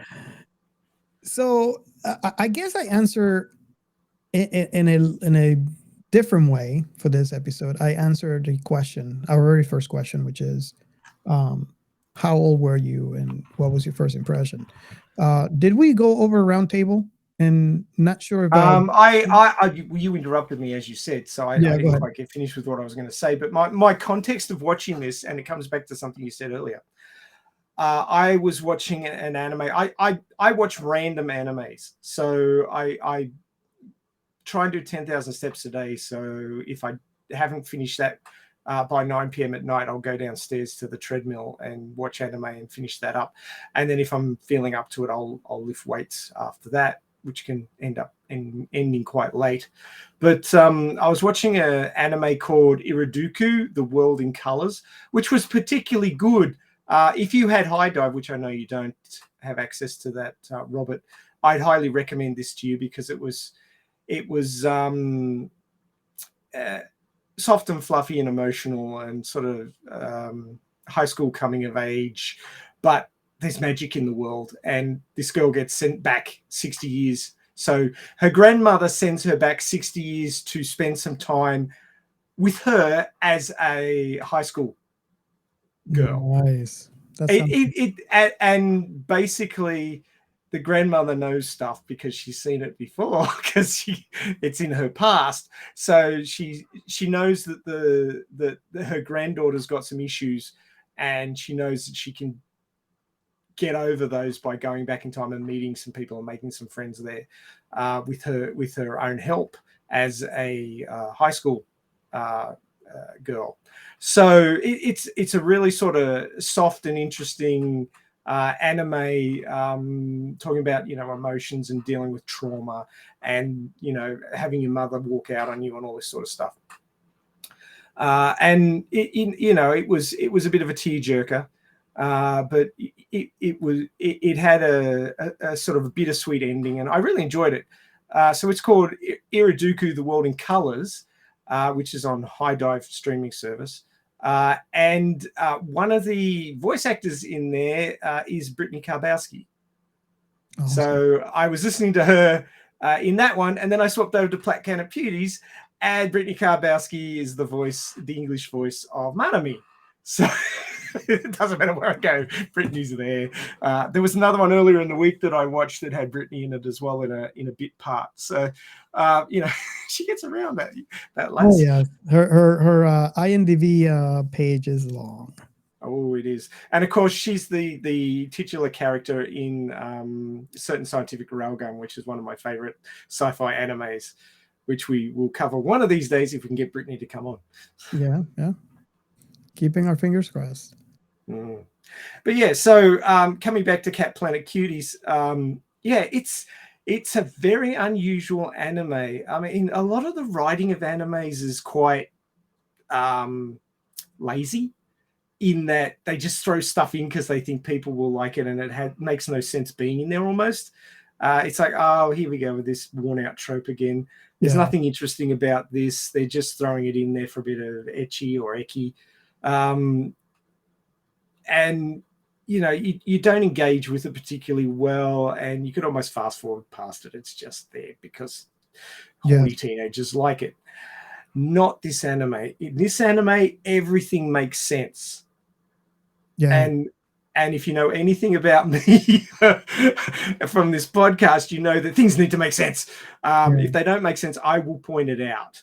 And, you know, it might be my misunderstanding, but a lot of the time the writers just haven't thought hard enough about it. But the writing in this show is really well thought out. The sci-fi fits in nicely. They cut some corners for comedy, but that's understandable because comedy is a bit, you know, corner cutty. But it doesn't take away from the sci-fi, and it doesn't take away from the action and the logic. And, you know, if you're troubled by ecchi, I wouldn't recommend this title. But if it doesn't bother you, there's a whole lot of other things to appreciate about this show, so it's well worth a watch. Yeah, I definitely do agree with that. There's I don't watch much ecchi, but the ones that I do watch, it's kind of like this, you know, that ecchi is not. I guess if I explain it right, it cannot be ecchi for the sake of being ecchi. It has to be ecchi to help the plot alone. Does that make sense? Yeah. It has to add to the experience rather than derailing it or taking away from it. Exactly. I'm kind of curious for all our listeners out there, if you never watched this before and you're listening to our episode, and I'm really curious if you could get, I want to say, you know, the episodes are short, right? The episodes are around 24, 25 minutes long. So I want to say that 2 episodes might equal an episode of a typical TV show. Would you agree? Like, just under an hour, or maybe just under an hour. Well, you generally get 45 minutes of content in a 1 hour show because of the commercial space. So yeah, it'd be roughly half a normal episode length. Okay.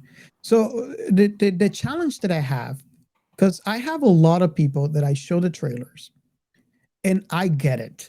You show me that trailer and I would tell you, I don't think I'll be on board on that, right?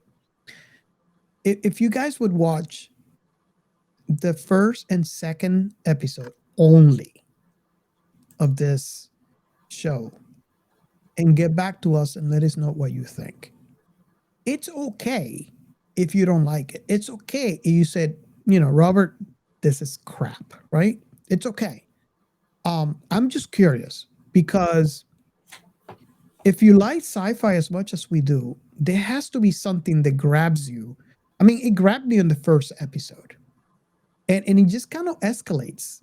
Wouldn't you agree that with every episode? Totally.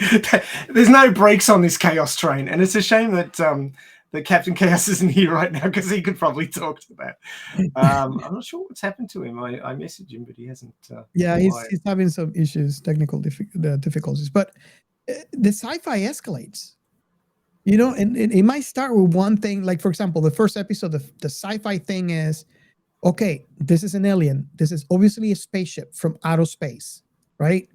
And he hides, and he has cloaking technology, just like the Romulan ship, right? And he cloaks. And I'm like, okay, they grab me at something. Now I'm curious, right? This is sci-fi. And then keep on adding sci-fi. With every episode, there's more sci-fi and then more sci-fi, all the way until you get an episode 12, wasn't it? When they give you the space elevator. Yeah. I mean, it just escalated. You get totally. I mean, did you realize that the sort of UFO fighter ships that the Dogetians were using that came out of that satellite with the massive railgun? Yeah. You see, my sentence there, so much sci-fi packed into it. This is one sentence to give context. This show is that is basically, it actually plays with the story well. And I praise the writers, because this is the typical shape of what would an alien ship was looking like when the Roswell incident. So it gives you a little play into the fact that, yeah, Dogetians were here first, covert, because this alliance of planets, which is something similar to the United Federation of Planets or Starfleet, has prohibited them from interacting with, because of their nature, kind of similar to what, the Romulans were, this violent race, which we can see the Dogetians being that. But everything is kind of like everything plays into part. I mean, when I saw those ships from the Dogetians that looked like the alien UFO ships from the 50s, I was like, oh, I see what they did there. They've been in Earth for a long time. They made first contact, but they kept hidden. And I can see how. Okay, well, let me show you a picture here. So you'll have to go to YouTube to see this, but see that? Yes.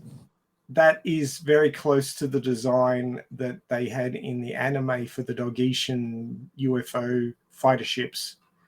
Now, that is actually from a show called The Invaders from 1967. Yeah. And they used that design in this anime. So there's a huge number of callbacks for this show. As I mentioned earlier, there's the opening monologues, which they've paraphrased from various TV shows. And they weren't all sci-fi. Some of them were sci-fi. They paraphrased Charlie's Angels, the opening monologue from that. I think they paraphrased Gilligan's Island, but I'm not 100% sure. But certainly they paraphrased Star Trek, the original Star Trek, The Greatest American Hero, which I was big on in the early 80s when I was a youngin'. So they're calling back to all these great adventure shows and sci-fis. I won't go through the list because it's not general sci-fi, but there's a whole bunch of anime Easter eggs. There's characters from other animes appearing in the backgrounds and walking through shots in this anime. It's mentioned in the wiki. If you want to know what they are, if you're big into anime and you want to know what they are, go and have a look in the wiki. But there's characters from other animes of the time that are walking through the shots. And, the designs, while some of them are really sort of current, even for today's standards, like that satellite with the big railgun looked really cool. It sort of looked really peak sci-fi for a current time. But then they're using these UFOs from 1967 as fighter ships, and the missile launching capabilities on the Dogetian command ship were very reminiscent of Robotech with the swarm missiles. Yes, I remember. And the sleds that the three girls were riding on to fight them were actually now I don't know the name of the anime, but it's like a giant robot that had it's not Voltron, Transformers, but it's a similar sort of thing. Voltron? It might be Voltron. Yeah, you could be right. But basically, it was sort of like a Voltron-esque robot that had collapsed down and became a riding platform. Yeah. And there was all these little callbacks and all these little sort of nods to different sci-fis, different animes. They went to town in this sucker. I mean, there was so much depth in this show. And for a show that kind of just looks like sexy cat girls from outer space fighting sexy dog girls from outer space with cute little robots on Okinawa and in space surrounding Earth, there's a whole lot more to it. Oh yeah. Oh, there's all sorts of little things going on. But the thing that grabbed me, now you say you got grabbed in the first episode. I got grabbed in the 12th episode. Now, they'd been alluding for a couple of episodes that because it was coming up to Christmas, they were going to give humanity a Christmas present. Mm-hmm. And, clearly they're not part of Starfleet. They don't worry about the what is the thing that Starfleet's always going on about? Rule number 1. Well, they have to be a warp civilization. They have to be able to leave their planet and travel across the stars for them to be able to have first contact. Well, yeah, there's that, but there's also the non-proliferation technology treaty where you're not supposed to give advanced technology to under-civilized planets. But they're not concerned about this here at all. So they just say, "Oh, Merry Christmas, have a space elevator," and my jaw dropped. It's like, if anybody's listened to the space elevator episode of Radio Chaos, because space elevator is a major component of Battle Angel Alita. The floating city is actually the base of a space elevator. So space elevators as a technology are close to my heart, and we had a whole episode talking about them in Sci-Fi. And the fact that they gave them a space elevator, and of course they had to do something funny with it. The cooling veins were collecting and freezing atmospheric water, and it looked like a Christmas tree. So even that makes sense. You see, the writers spent time to make it make sense. Yeah, and it snowed in Okinawa for the first time ever because Okinawa is tropical practically. Yes. And it never snows there. But because there was a space elevator hovering above Okinawa and the cooling veins were condensing the water vapor, that it snowed in Okinawa on Christmas, which, the rest of Japan gets lots of snow. A lot of it does, especially in the north. Okinawa never sees snow, so they had a white Christmas for the first time ever. And it was thanks to the cooling vein technology of the space elevator, which is interesting. I don't know how the environment would deal well with that, but it made it funny, so they did it. There is a topic that I want to talk about. They kind of came on this show, and it's going back to the Alien First Contact, group or organization. The beautiful contact. Would that be us in real life? And let me explain. Right, since early on, right, since we can ever call back at movies, sci-fi books, sci-fi anything that deals with first contact or alien coming to Earth. Early on, we see kind of like a single story that talks about how they usually come in because they want to control, or they want to exterminate humans and control Earth or take over Earth, or it's usually different variations of that. And we as a society, I guess, since its sci-fi inception, visually or in written form, has this, they have, obviously towards the, like early on, later on, all the way until like in today's day, we have other hopeful outlooks on sci-fi where society might be saved by aliens, or aliens come in to be a good influence on Earth, stuff like that. But that's only like later into the sci-fi, arena. We have as a society this vision, and I have seen a lot of YouTube videos where there's discussion about what would that first contact be. And you talk about, aliens could be anything. We have actually talked about this in previous episodes, how there's a question as like, is there life out there? And we wonder, what is the definition of life that you're looking for?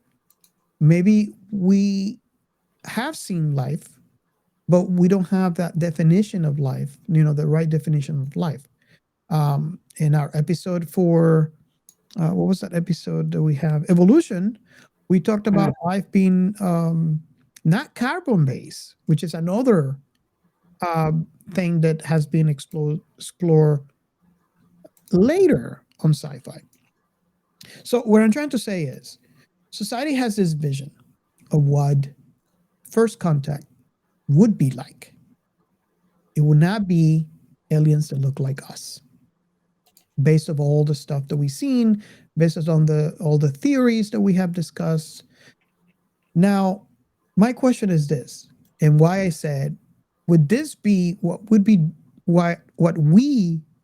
would be like if aliens come down and they look like us? I think there'd be a lot of calls of bullshit. Basically, the people who like their conspiracy theories would be very disappointed, I think.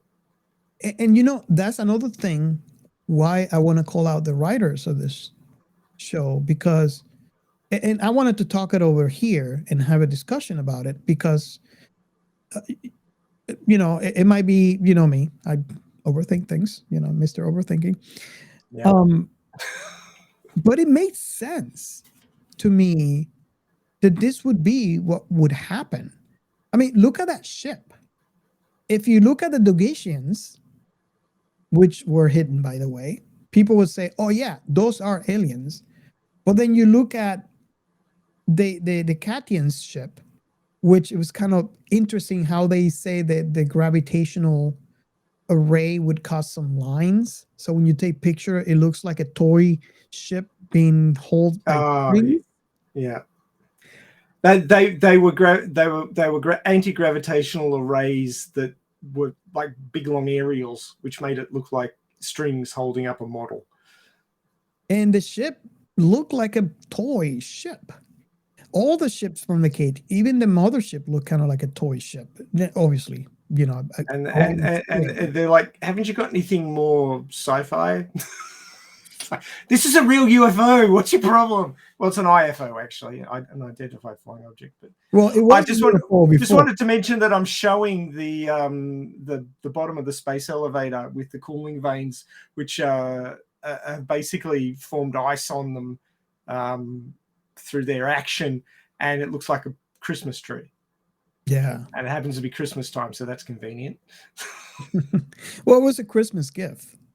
It was.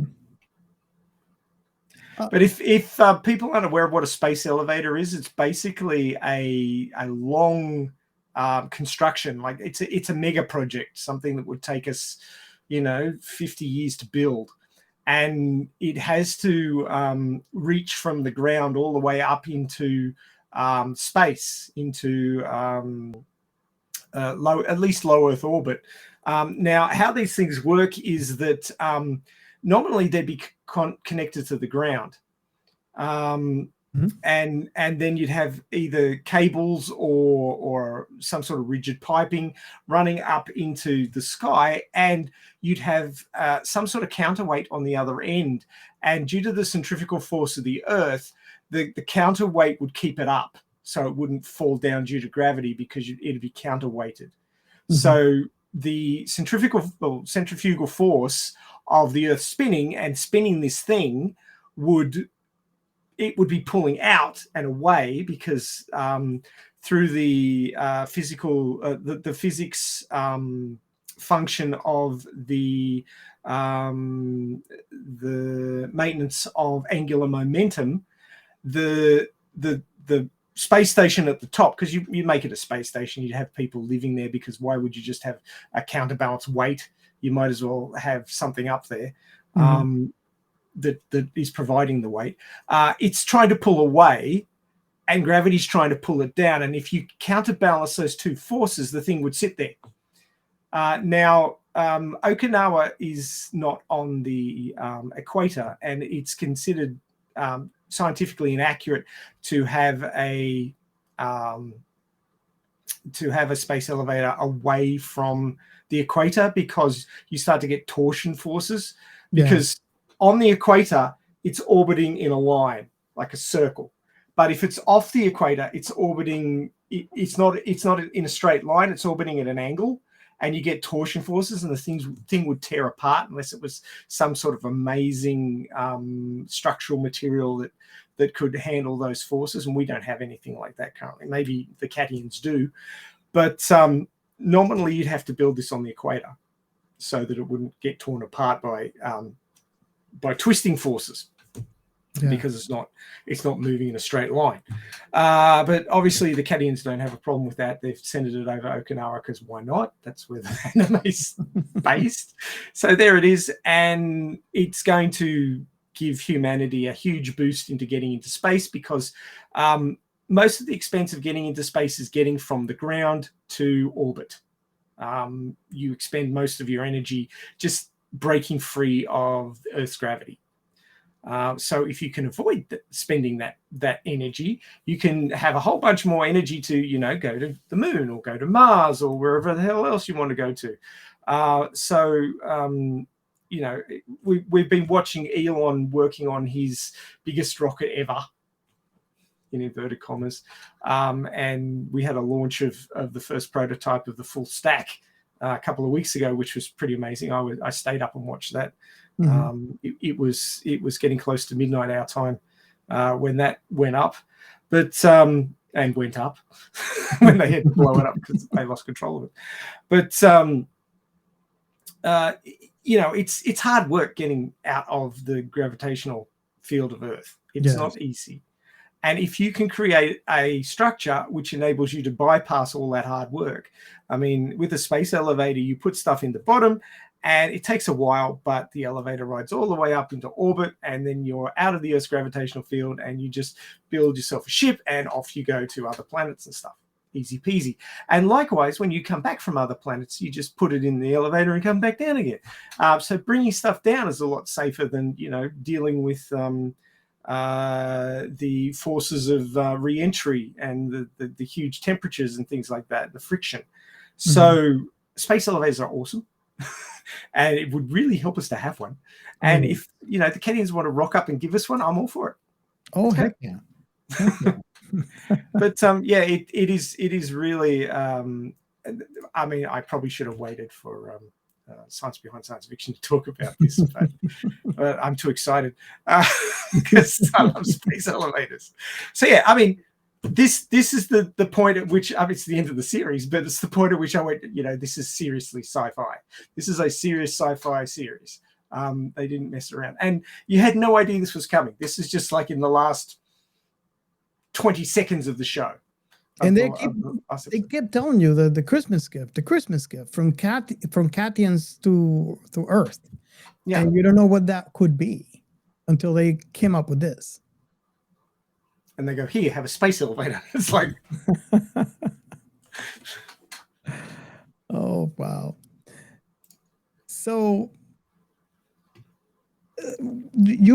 going back to what my question was, you agree that what happens in the show would be us, and we would have some sort of organization form because these aliens don't look like aliens. Well, the current thinking is that we're going to have to expand our criteria for life, because the environment that we have here on Earth is very unusual. I have waxed lyrical before about how all these unusual events happened so that we had rocky planets close to the sun, and we had an oxygen, nitrogen atmosphere, and all these things happened so that carbon-based life could form on planet Earth, which is useful. Otherwise, we wouldn't have this podcast because we wouldn't exist. But there was scientists consider that there was a bunch of unusual things that happened in our solar system to enable us to come to exist in the first place. So you wouldn't expect that there would be a lot of carbon-based life that underwent the same sort of evolution that we did out there, because it was an unusual environment that we ended up in. I mean, we look around on Earth and this is our environment, but everything here is carbon-based. Everything here has the same sort of DNA that we do. It's just arranged in different ways to get you different outcomes, different species. And this is the system that occurred here, and it's deviated massively, and we've got all these different animals and plants and fungus and viruses and all that stuff, but it's all still DNA. It's all still the same stuff. It's just deviated massively over millions and millions of years. But what about life in other environments? There are a lot of environments out there that aren't like this one. So if life developed there, there's no way it would look like us, because the physical constituents of that environment are different. So you couldn't end up looking like us. But considering how big the galaxy is, and considering how many Earth-type planets they expect that are out there, even given the fact that Earth is highly unusual, we could end up seeing carbon-based, DNA-based life developing somewhere else, just by chance, turning out the same way, because that makes the most sense in that environment. Yeah. So we could end up, and we look out into space as our telescopes get better, as we develop new technologies that I don't know anything about yet because they haven't been invented yet, that enable us to look out onto other planets and see what's there. Or if we actually get to go there ourselves some way, when we get the warp drives to work, or wormholes or whatever, we'll discover in environments that aren't like ours, possibly life that doesn't look anything like us. And that will keep the people like the beautiful contact people in this show happy. But if it's a planet like ours with a carbon, nitrogen, oxygen atmosphere, that the creatures evolved with DNA, because that's what made sense for the molecules to do in the early environment, as the planet was cooling and all the other things were going on. And it has the same sort of rotating iron core that provides a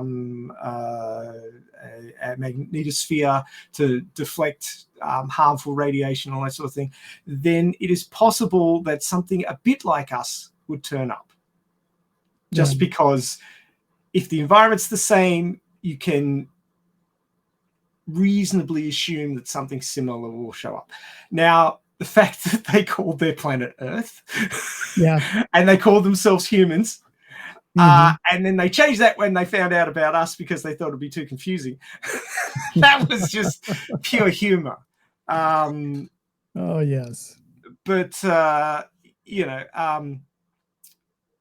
we could possibly end up like the Greys, the classic sci-fi alien that is bipedal, but that's about as close to us as it gets. They've got two eyes.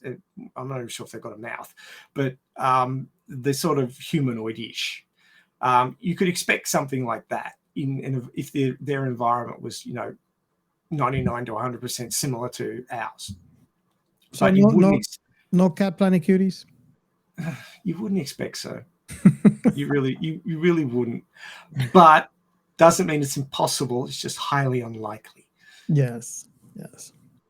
and the fact that their reproductive systems are very similar to ours, but more based on a in heat cycle like cats.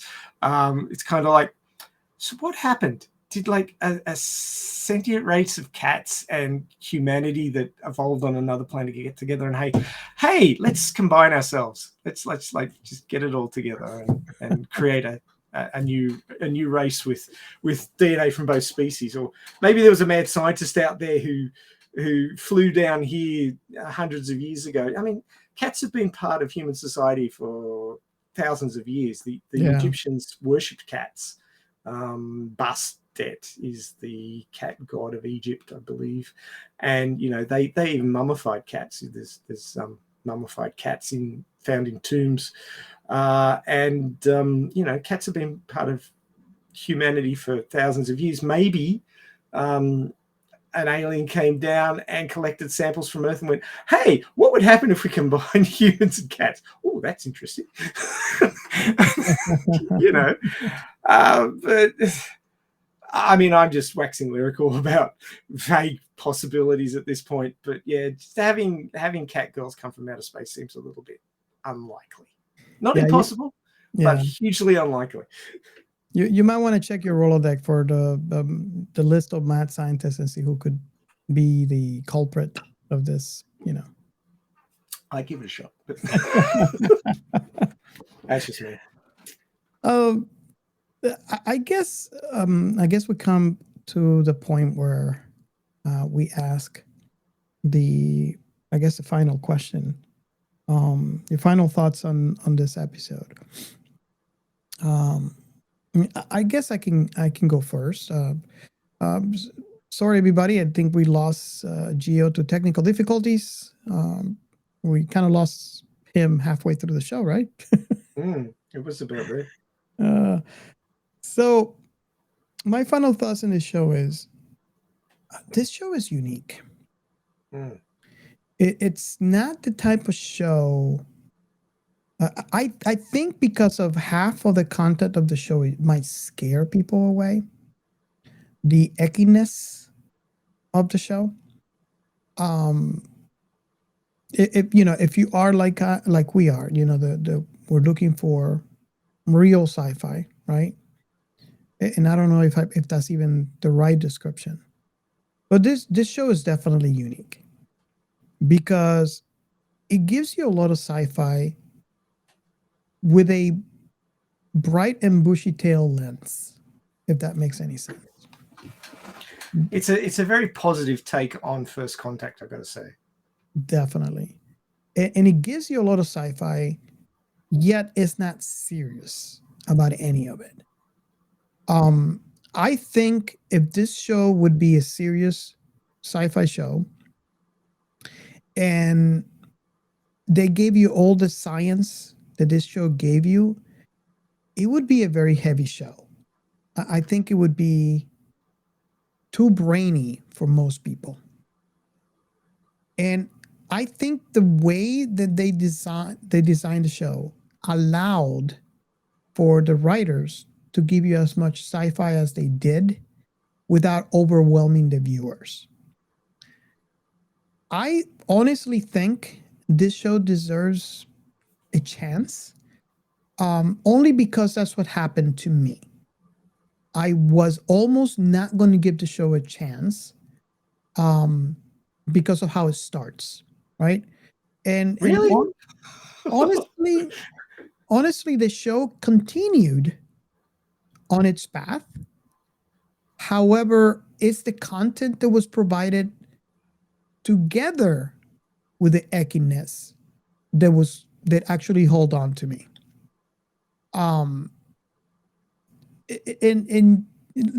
Like Ray had mentioned earlier in the show, I mean, has been some shows that you can just fast forward.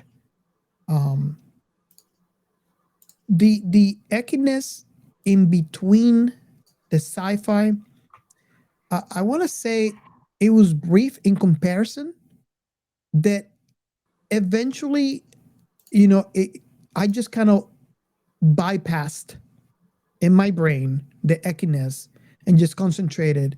I think that happened to me after episode 3, where I was just used to it and concentrated on the story.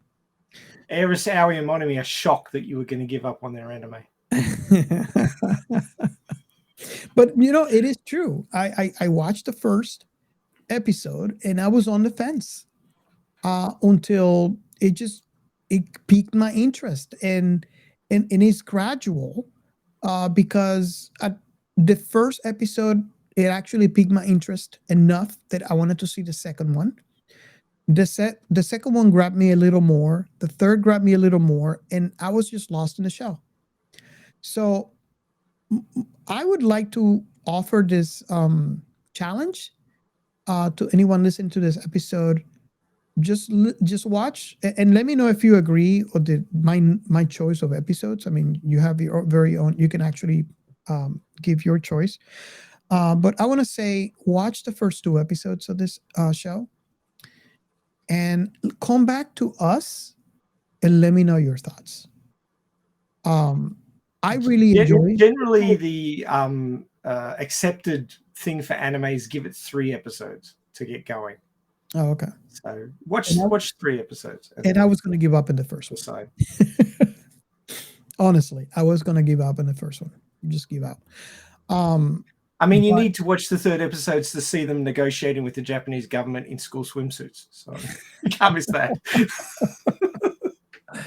This show is comical. It doesn't take itself serious. It's fun to watch, and it gives you all the sci-fi. It fits you the sci-fi in between all that. Obviously, it's a great show for me. I actually bought it only out of fear that licensing would go away, and then I could not see it again. So reach out to us and let us know after watching. I guess we can go with the recommendation from Ray, where he says the first 3 episodes, and let us know what you think. If I'm just really curious to hear if what happened to me would happen to you. I'm just really, really curious.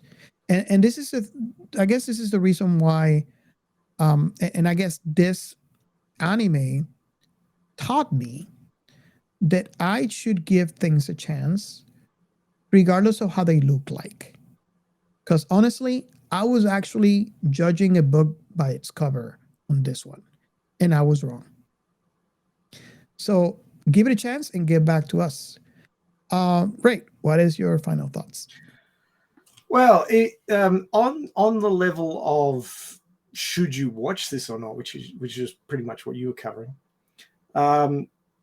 This show hits on a whole bunch of levels.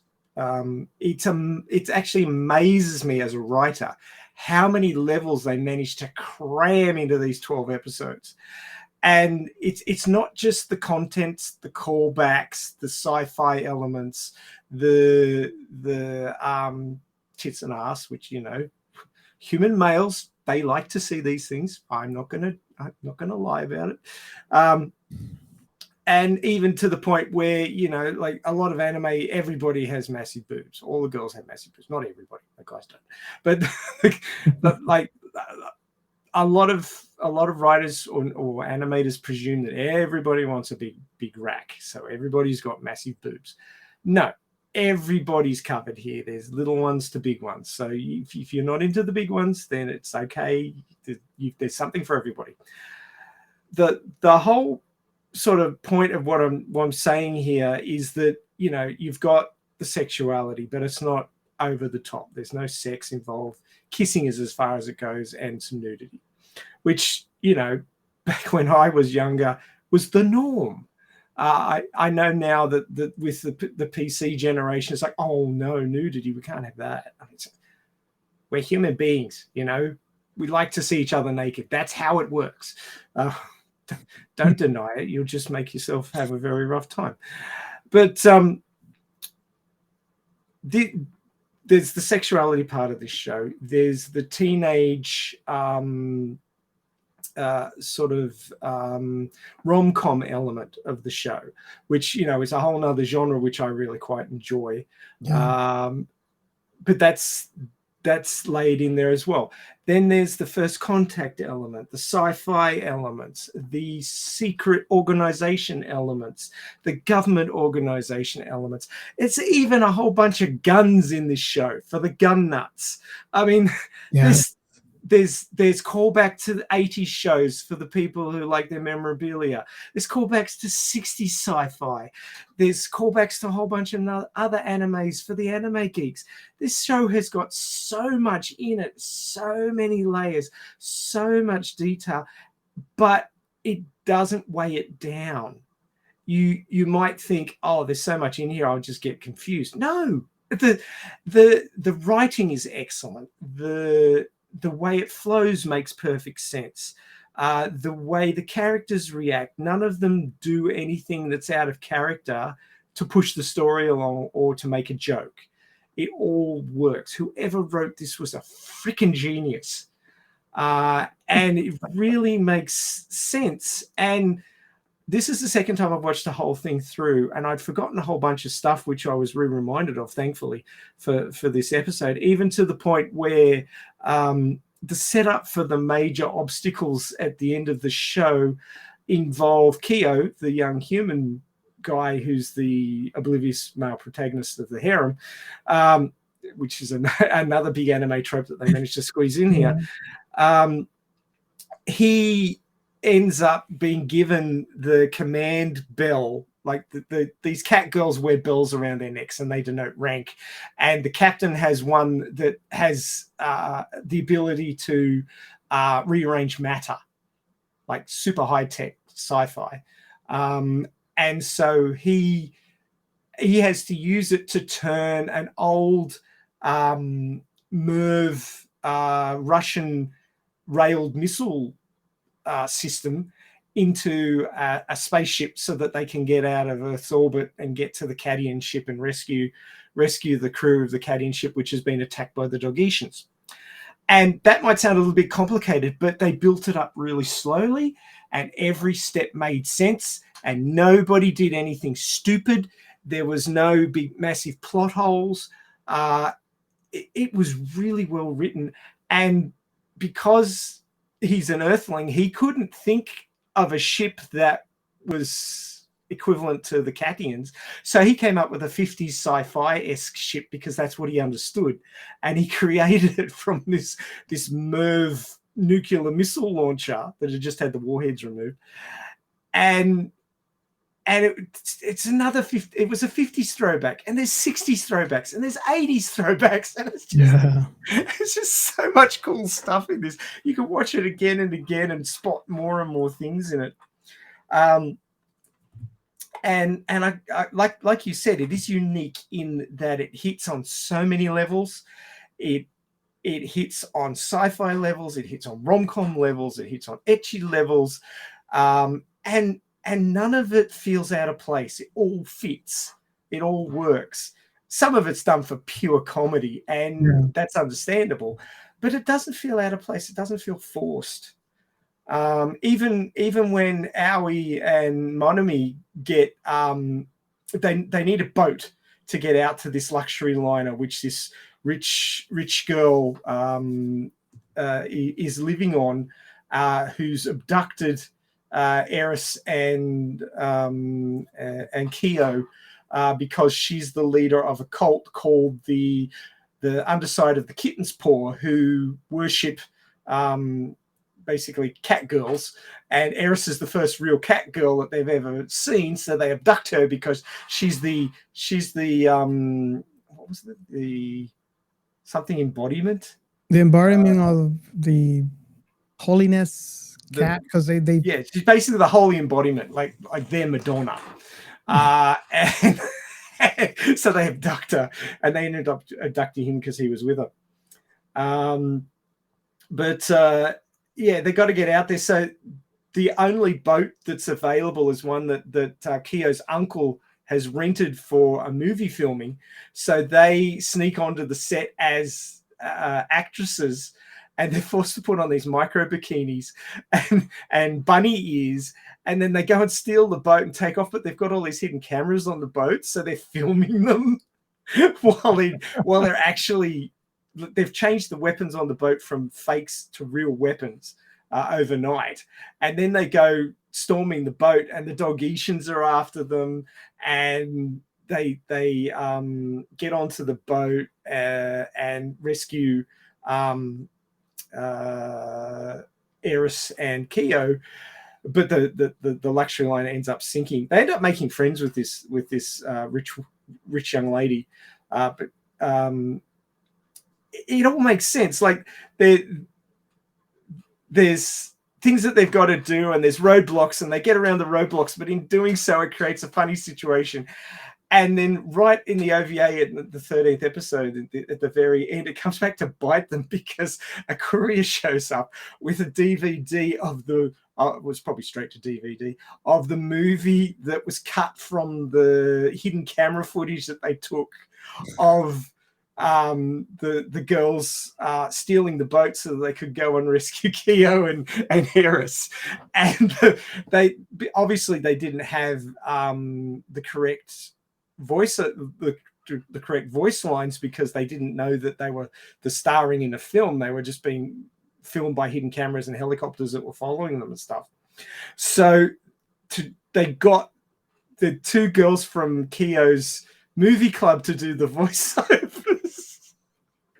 It was so funny. I mean, it was just the way they looped everything back and drew all the other characters in, and everybody was involved in a secret society, and they're all up against each other to start with. And the Cadians' idea was they'd like everybody in the universe to be friends. So they made first contact with Earth on the premise of, you know, being friendly relations and helping each other out. And they wanted to find out about humanity and, you know, human likes and dislikes and tastes and food. They love the human food, or at least the Japanese food.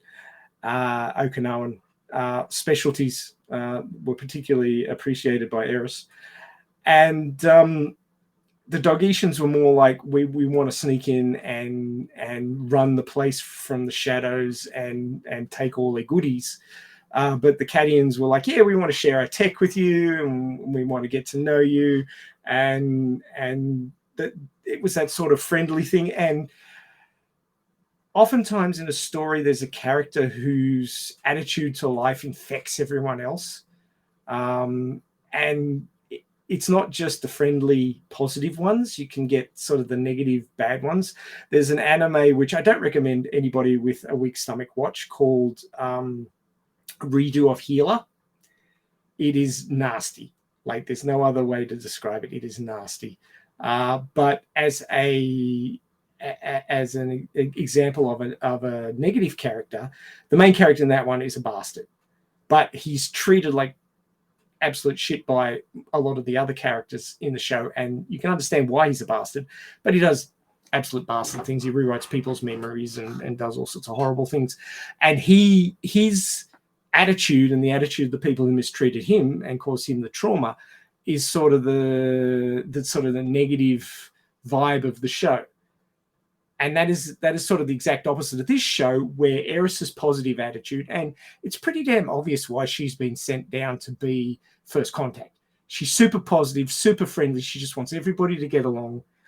She wants to experience new things and be friends with people. And her positivity infects everyone. Originally, Aoi is like a hired assassin.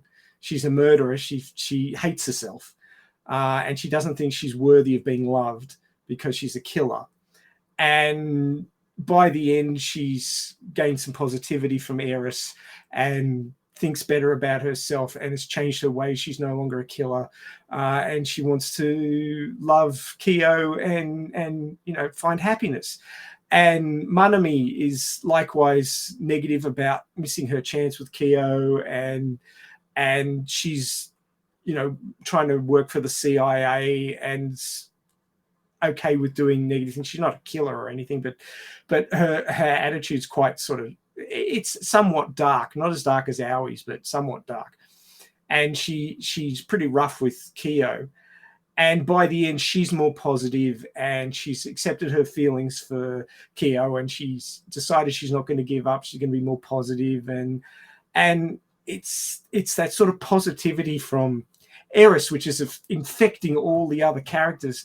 I mean, they fight the Dogetians, but they don't want to kill them. They just want to stop them from doing negative things. And you know, there's a huge undercurrent of positivity in this show. And I'd like to think that, I don't think it will be the case personally, but I would love that first contact with an alien species, even if it wasn't sexy alien cat girls, would be a positive experience like this. Yes. So my final words on this show is, there's so many layers to it, but it's all quite positive. There's a lot of negative things that happen, but it's all turned into positives, and they all do their best to get along, and people grow it's, you know, only 12 episodes, but the characters grow and come to understand each other, and you know, help each other and do their best. Earth is threatened thanks to the Dogetians messing with the Cadians, but the humans plus Eris managed to save the day, and it's well worth the watch. It's enjoyable. I think I'm probably going to watch it again. Give it a year, and I'll watch it again. And I'll probably pick up on new things because there's so many little callbacks and Easter eggs, and it's good fun. I recommend anybody who doesn't, you know, get immediately turned off by a bit of ecchi to give it a go, because you'll find a lot of good sci-fi in it. Awesome. Okay, so this is a point of the part of the show where we go into our final segment. The science and sci-fi. It's a bit of a bummer that Gio wasn't here, because I would have liked to hear his. Yeah, he was having so many issues. I mean, for all of you out there, even on the pre-show, when we were recording our also when we were recording our Patreon episode, which, by the way, I'm not sure if you know, but we have a Patreon. If you're actually watching this video on YouTube, you can scan the QR code. It's going to take you straight to our page if you want to help out. And we usually have a pre-show recording that you could watch on the services, and even throughout the pre-show for our Patreons, he was having some issues we're dealing with. So hopefully soon that gets resolved. It's all due to his computer, so he's thinking of getting a new one. So pretty soon, hopefully. Or maybe we can get him to give us his final thoughts on the Discord, and we can find out that way. Yeah, working on that. So if you're not on our Discord and you want to be part of that conversation, if you're watching this on YouTube, you can scan the QR code in there. It's going to take you to the invite for our Discord. If you are listening to this show on the podcatchers, there is a link in the description for our Discord channel, so you can go in and join up our Discord server, and there's also one for our Patreon. So thank you so much. You want me to go first, or? Yeah, go for it. So there's so many things here, and one of the challenges that I had for this segment is picking which ones to talk about. I only there's so many. I only picked 5, but by all means, this is only a subset of what is contained with this whole anime. The first thing that we can talk about in this segment, it's something that we kind of brushed over and we talked around it. And I don't know if you guys are familiar with the Fermi paradox. So the Fermi paradox is the apparent contradiction between the high probability of the existence of extraterrestrial civilizations and the lack of evidence for or contact with such civilizations. So obviously in this anime, the Katians are proof that there was alien life outside our planet, outside of the solar system. But yeah, this is something that is being discussed right now as to the possibility of, if there's alien life, why we haven't seen him yet, right? The and there's a picture of Aaron. So yeah, that's Eris enjoying beachside barbecue. She loves Okinawan food. So, Ray, what is your perspective of the Fermi paradox? If you can put it into short sentence. Well, the Fermi paradox is just basically, if life is not unusual in the galaxy, why haven't we picked up a signal or had aliens visit us yet? Now, maybe we have, but not in the last 1,000 years or so, and we just don't have any record of it since we were able to record things, which is only the last 100 years or so. Yeah. So, I mean, 100 years or so in the span of humanity is not much. People don't understand how fast technology has advanced in the last couple of 100 years. There's been periods of time, 1,000 years where things haven't gone anywhere really. No major inventions have come about that have moved technology and civilization forward, because civilization is built on technology. If there wasn't technology, there would be no civilization. Yeah. There'd be bunches of people hiding in caves. That would be it. That would be civilization if we didn't have technology. Cutting down trees, processing lumber, building houses, making cement. All of these things are technology, even though they look very simple to us today. They were huge technological advances. And technology that we've got now, like Hubble and the other space telescope, which is almost able to view the surface of planets and other solar systems now, which is like that sort of technology is like 100 years ago was like, what? We didn't even know there was other solar systems.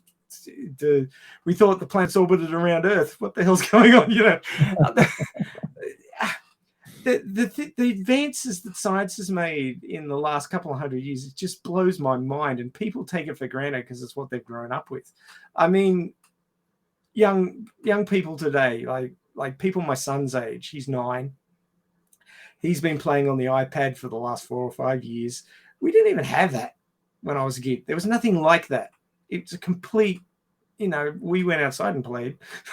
It's the differences, even generation to generation now, are huge in technology and how it interacts with us and how we interact with it and how it affects our lives. So the fact that we haven't seen any aliens since we started being able to look into space and record things, like we've been listening to the electromagnetic spectrum, radio telescopes and stuff for the last 50 years or so. 50 years is nothing. It's a very short period of time. So what the Fermi paradox is basically saying is, why haven't we met aliens yet? Now, we could have. They could have come here early civilization, and there's suggestions by some groups that say that some of the drawings on the walls of ancient civilizations and things like that are denoting aliens that came down and gave them technology, or at least met them, helped them build the pyramids or what have you.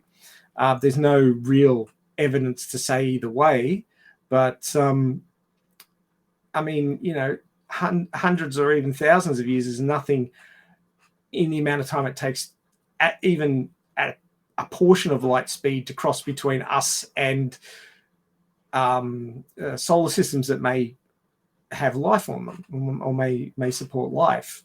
And that life may not even be humanoid. It may be something completely different, and it may not even be interested in traveling and meeting new people. It may be something floating on the surface of a star or in a gas giant or what have you. It might be completely different. We may not even recognize it as life because it's so far out of our experience.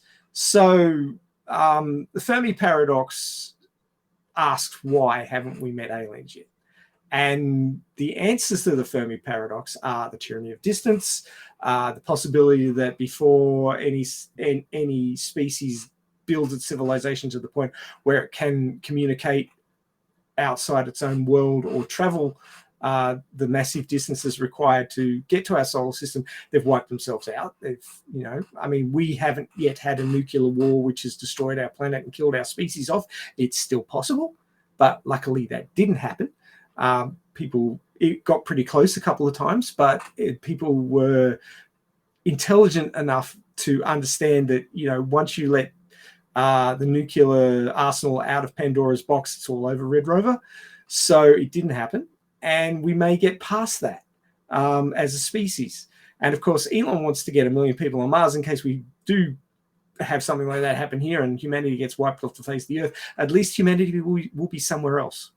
So we won't all be wiped out at once. And it's a smart move, really. Putting all your eggs in one basket is an old saying in which, if all your eggs in one basket and you drop that basket, all your eggs are broken and you've lost everything. So spreading your eggs out is a good idea. That's what Elon's trying to do. And it makes sense in a species survival perspective. Yeah, and one of the things too that I'm going to mention, just so I can tie it up to the show that we watched. One of the things is the like you spoke before, the technologically advancements that would allow a civilization to communicate, right? We are right now communicating. Well, not communicating, but we are transmitting. It might not be, well, actually, obviously, it is not advanced enough that could have reached a civilization in a way that we can have a communication, like a two-way communication. So the reason why I'm saying this is because and the reason why I brought in the Fermi paradox, and this anime, the Catian race has come to Earth to make contact with humanity because they wanted to find out why they have not made their presence known in the galaxy. And once they reach Earth, they find out why. They're not at the same level technologically that they could actually let themselves know known to the entire galaxy. The other point that I wanted to mention is something that I was thinking about while watching this is not sure if you're familiar with SETI, Search for Extraterrestrial Intelligence. It's a scientific field that aims to detect signals of intelligent life beyond Earth. So that's basically what I briefly talked about, communication, right? So, in what Ray has alluded in his previous conversation about, the how we're like listening in to the sky basically, and see if you can detect some alien civilization. In this anime, the Catians uses their advanced technology to scan the Earth for signs of intelligent life. And that's how they discover, okay, Earth is there. There's intelligent life there.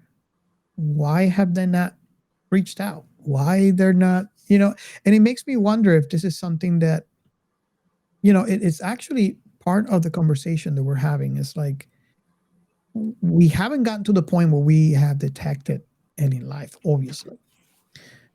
We know the life must be abundant because, just on our own galaxy, it's just our own galaxy is huge.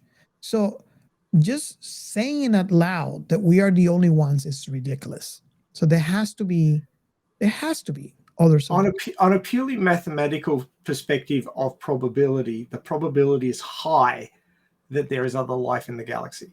Exactly. The problem is the distance. Exactly. I just was consulting Professor Google while you were talking there to sort of back up some of the things you were saying. So the Earth's broadcast bubble, which the outer edge is radio signals. The first radio broadcast occurred in 1906. So it's only a little over 100 years ago, right? Yes. And of course, radio waves travel at the speed of light, much like light does, because they're all on the same electromagnetic spectrum, which is, as we understand it today, the physical limiter of speed in the universe. Now, there are some places where those physics are bent and some places where they're broken, we believe, but we haven't been there, so we can't actually measure it. But it's also postulated that there is ways to break this speed limit by, rather than traveling through space, doing other things like wormholes, folding space and all this other thing, but we haven't actually worked out how to do that yet. It's all theories at this point. So our first radio broadcast in 1906. So since then, we've been inadvertently sending radio waves out into space for 109 years, which means that there's a bubble of radio waves coming from Earth, which extend 109 light years in every direction. Altogether, our bubble fills a sphere that is 218 light years across, which seems like a lot, right? Not for the scale of the universe. Yeah, well, it's just the scale of the galaxy. It's not. So that is 1.28 quadrillion miles from end to end. Yes. A bit further than going down to the corner store. But on a larger perspective, the Milky Way is 100,000 light years across. So that means our little bubble, it's a little bubble, has stretched only 0.218% across our galaxy. Not even 1% of it. Okay. And there's the reason why Katians could not hear from us. Any signal that we have produced, not even a deliberate signal that we're sending out into space to try and communicate with aliens, but any signal at all that has come from Earth has only traveled less than 1%. So it's 0.218% of the width of the galaxy. So not very far at all in the grand scheme of things. So, if we waited another few thousand years, maybe someone else would have picked that up. And then they've got to work out what it is because they don't speak whatever language is in from Earth. And then they've got to send something back, working out where it came from. And then we've got to hope that there's somebody left alive here that we haven't wiped ourselves out by the time it gets back here to hear it. So this is not like your local phone conversation. This is long-term stuff. So basically, the Fermi paradox means that, things are so far apart that it takes forever for messages to get back and forth. So that's one of the reasons we haven't heard from aliens, because they're that far away and they might have wiped themselves out, or they may just have heard what Hitler was saying at the opening of the Olympics and decided, no, we're not going there. Yep. So there's lots of reasons why we mightn't have heard from aliens. The next bullet point that I wanted to talk about is extraterrestrial life. Since we're on the topic, the existence of extraterrestrial life is a topic of great interest in both science and science fiction. Most science fiction are built around it. So in this anime explores the idea of intelligent life existing on other planets and how they might interact with humans. So we are seeing the first wave on this anime, and in part, this makes me sad that there's no more. This is it basically when it comes to this anime. I haven't heard since this aired any plans of making a part 2. But the reason why I'm saying is because it was very explicitly mentioned that they are part of a larger galactic organization. Obviously, we see that Dogitians were pushed out or kicked out of that. They were outlawed from making any dealings with any other civilizations.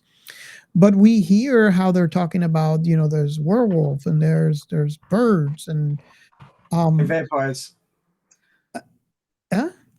And vampires. And yes, so it's kind of interesting to me to be able to see the other part of that galactic union and see how there was only one character that was mentioning a lot of that stuff, and that's Ichika. Now, Ichika just shows up in about episode 7 or 8, and she's on the beach, and she has this weird technology that involves little slips of paper that have something imbued on it. We're not entirely sure what it is, whether it's mystical or technological.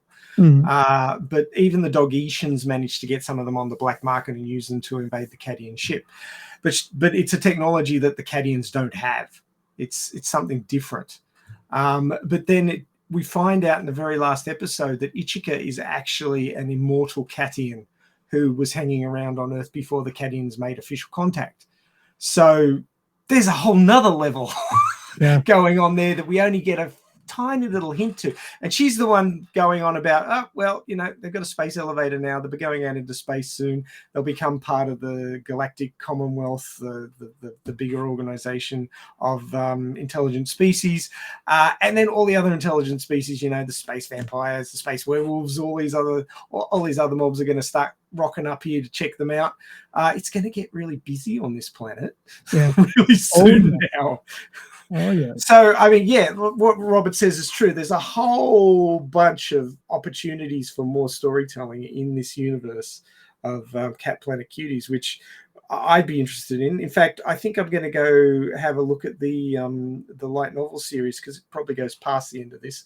Most 12-episode animes cover at most 4 volumes of light novels, possibly less if they don't skip over certain amounts of content which don't impact directly on the main storyline. So if the light novel series of an anime that you like is more than 4 volumes and it's only got 12 episodes, there's more story. So go and check out the light novels if they're translated into your language, because if you love the story in the anime, there's more to be had. You won't necessarily get to watch it, but you can read it. So yeah, there's one thing that I was thinking is the fact that this could actually, the story within lends to being able to be created into a TV show, a live action, obviously without the Eki, because you could tell the story without, I think. It takes away from the comedy. So I'm sure that it could be done, but the point is, the story is so grandiose that you could actually have a universe come out of this. There could be stories that could be told about, what happened to the Dogitians, why they got pushed, kicked out of the Galactic Union. There's so much story there, the possibility for story. That it would be amazing to see something like a whole universe being born out of this, and it's obviously something I will never see. The other topic, and I want to say, crap! There's 20 volumes of Cat Planet Cuties. Nice. Okay. I don't know how many of them have been translated, but the first one came out on October 25th, 2003, and the last one came out in February 25th, 2015. So the series is obviously finished one way or another. Whether the story's finished is another thing entirely. But, guess what I'm going to be buying? There's also a manga. It has 10 Obon volumes, so those are the thicker ones. Mm-hmm. So sounds like there's a fair amount of that as well, from 2007 to 2014. Yeah. So if you're hooked on the visuals of anime and you don't want to read a story, you can always check out the manga, because I suspect it goes further than the anime does as well. awesome. And the final bullet point that I wanted to mention here, it is the topic, and I don't know if you guys are by now. I mean, I like to hope that by now you are familiar. If you go into our website, sciencefictionremnant.com, we started writing articles. So so far the comments that I'm hearing is they're fun articles. They are typically around 3 minutes to read, so they're not that long. Some might be less than that. But there's an article. If you sign up to the newsletter, you actually get them sent to your email, so you don't have to go looking for them. They just rock up every week. Exactly. So you go to sciencefictionremnant.com, scroll a little bit down, and you'll see it to your right. You can sign up, and they usually get posted every Sunday morning. So you get the newsletter sometime after that. And then you'll know the article is out, and you can go back to the website and read it. However, I just wanted to announce, based on this conversation that we're having, that there's going to be an article coming. Not sure when it's coming out. I'm currently doing the final touches on this article, and is me talking about FTLs, or faster than light travel in space. So this is my final bullet point on the science, and then after this we can move on to Ray. The Katian spaceship is in this anime is equipped with an FTL, and it would have to be, right? So to be able to travel long distances and go visit Earth. This drive in any decent amount of time, so that people didn't end up dying. The drive allows it to travel faster than the speed of light, while the FTL travels is currently not possible according to current understanding of physics.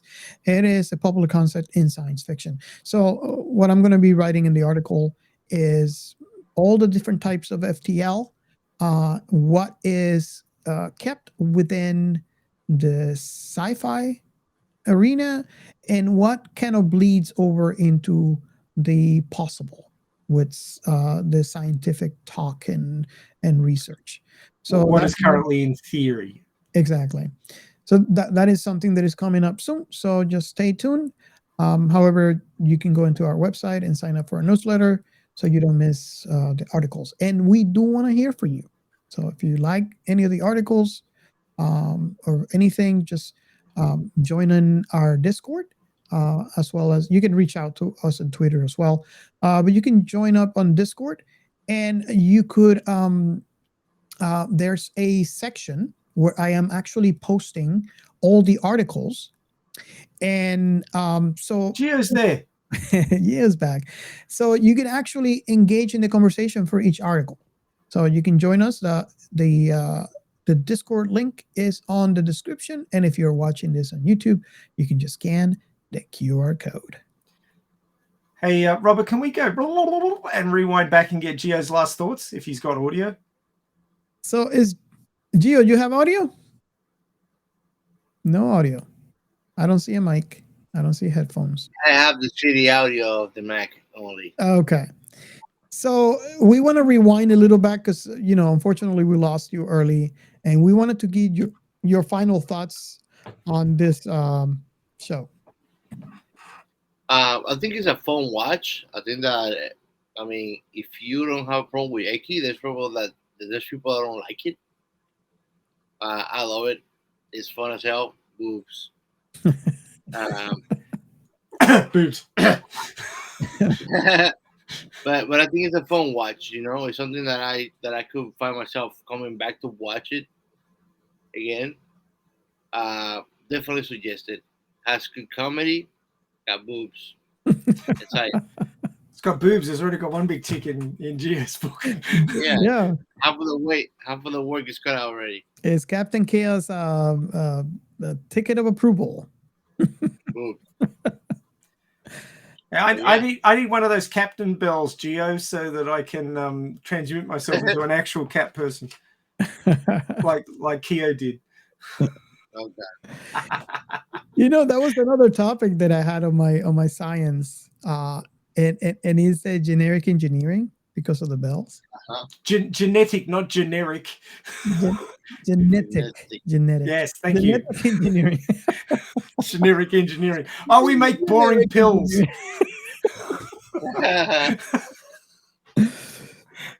So I find that really, really cool how they could actually, with that bell. I mean, obviously, there's a lot more magic in this than, but apparently they're able to rearrange their DNA.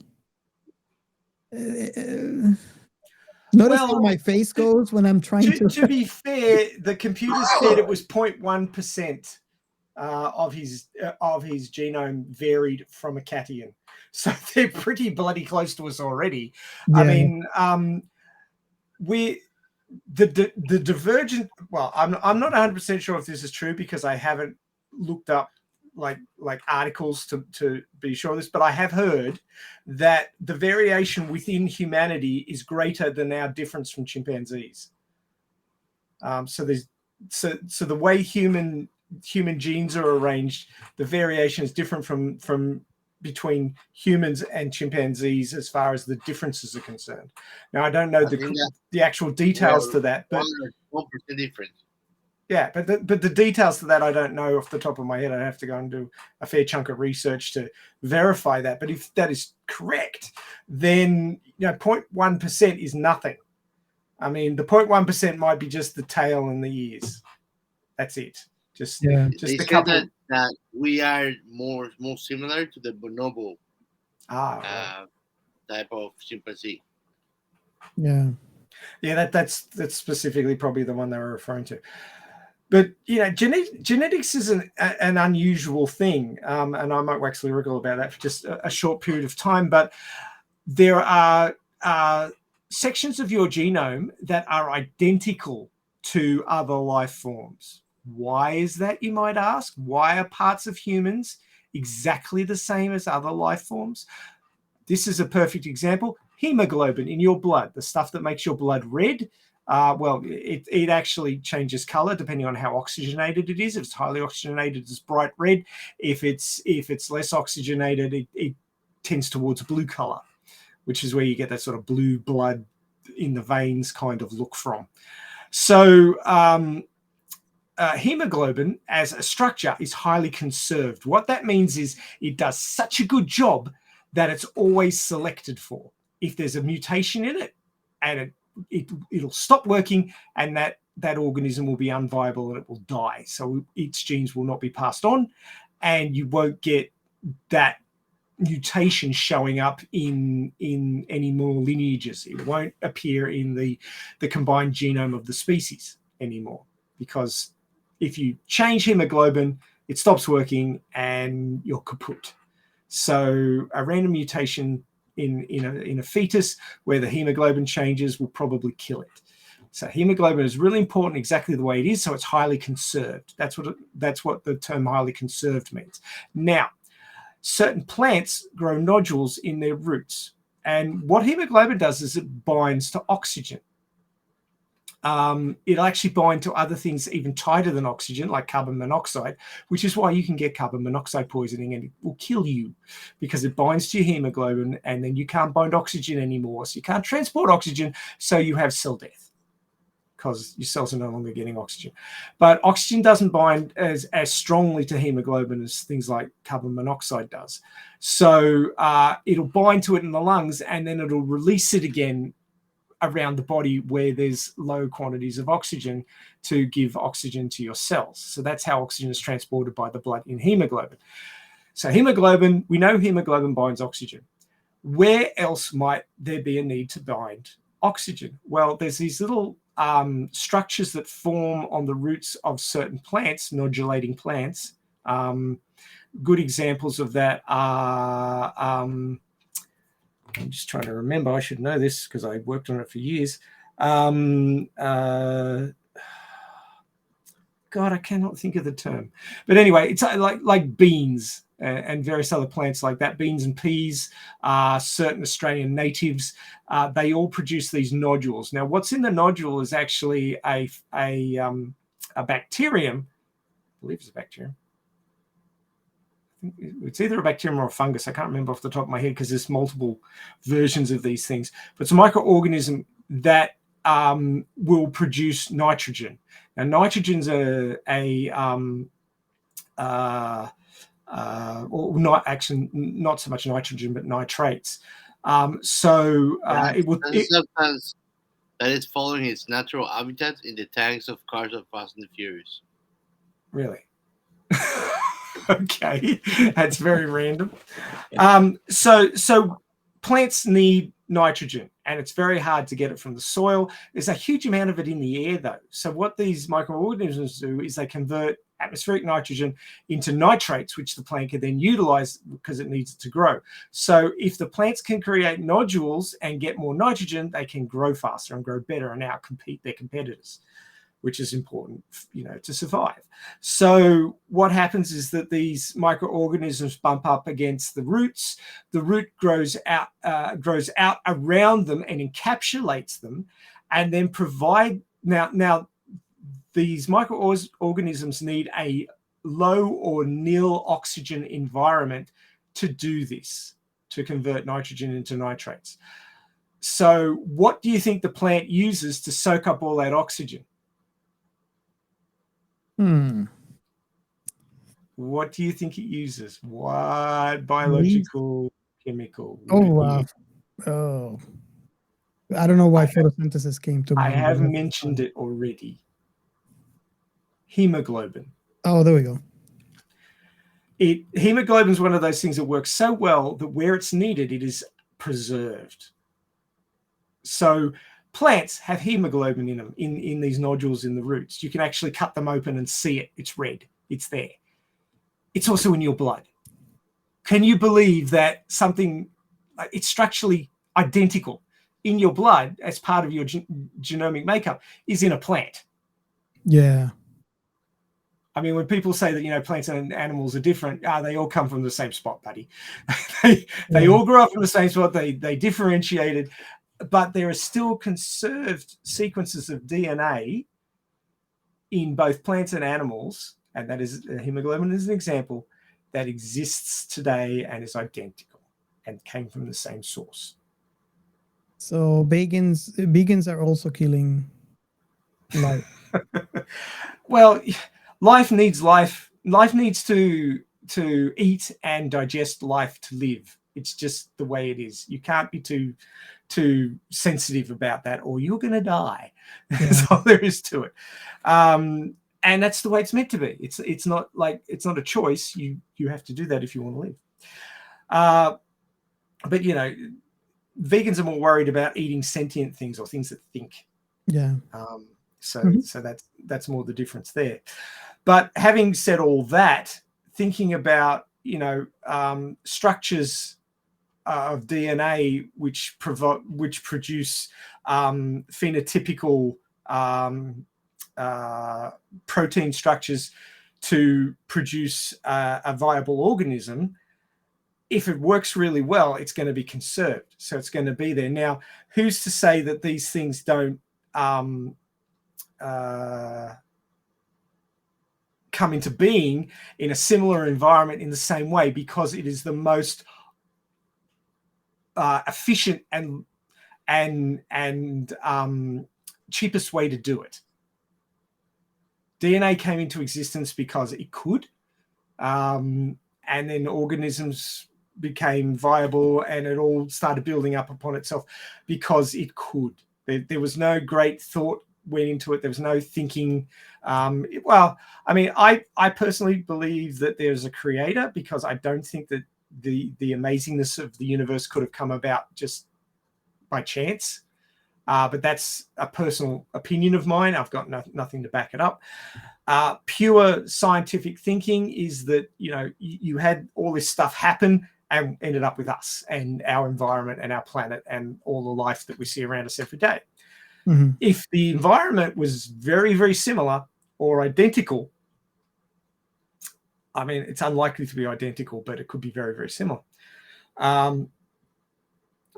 You may get DNA forming. You may get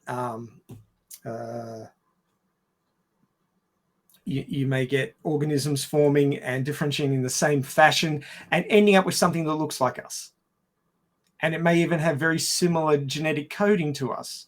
So then adding bits together, because it's like Lego. You know, you can add any Lego to any other Lego. Yeah. Yep. You can add DNA to any other DNA. In fact, they believe that parts of our DNA is inactive viruses that are just sitting there waiting to have a go. And people think viruses are way different from people, but their genetic coding is the same. They actually get into your cells and use your cells as factories to make more of themselves. They can't reproduce on their own. Yeah. They require us to exist. So, you know, something as small and different from us as a virus is the same as us because it can use our cellular functions to make itself. So combining a bit of DNA from different organisms and getting it to work together so you can have cat ears and a tail, theoretically, with enough technology, should be possible. Yeah, and of course, you know, Captain Chaos DNA is very far from human, so you know. That's a bit rough.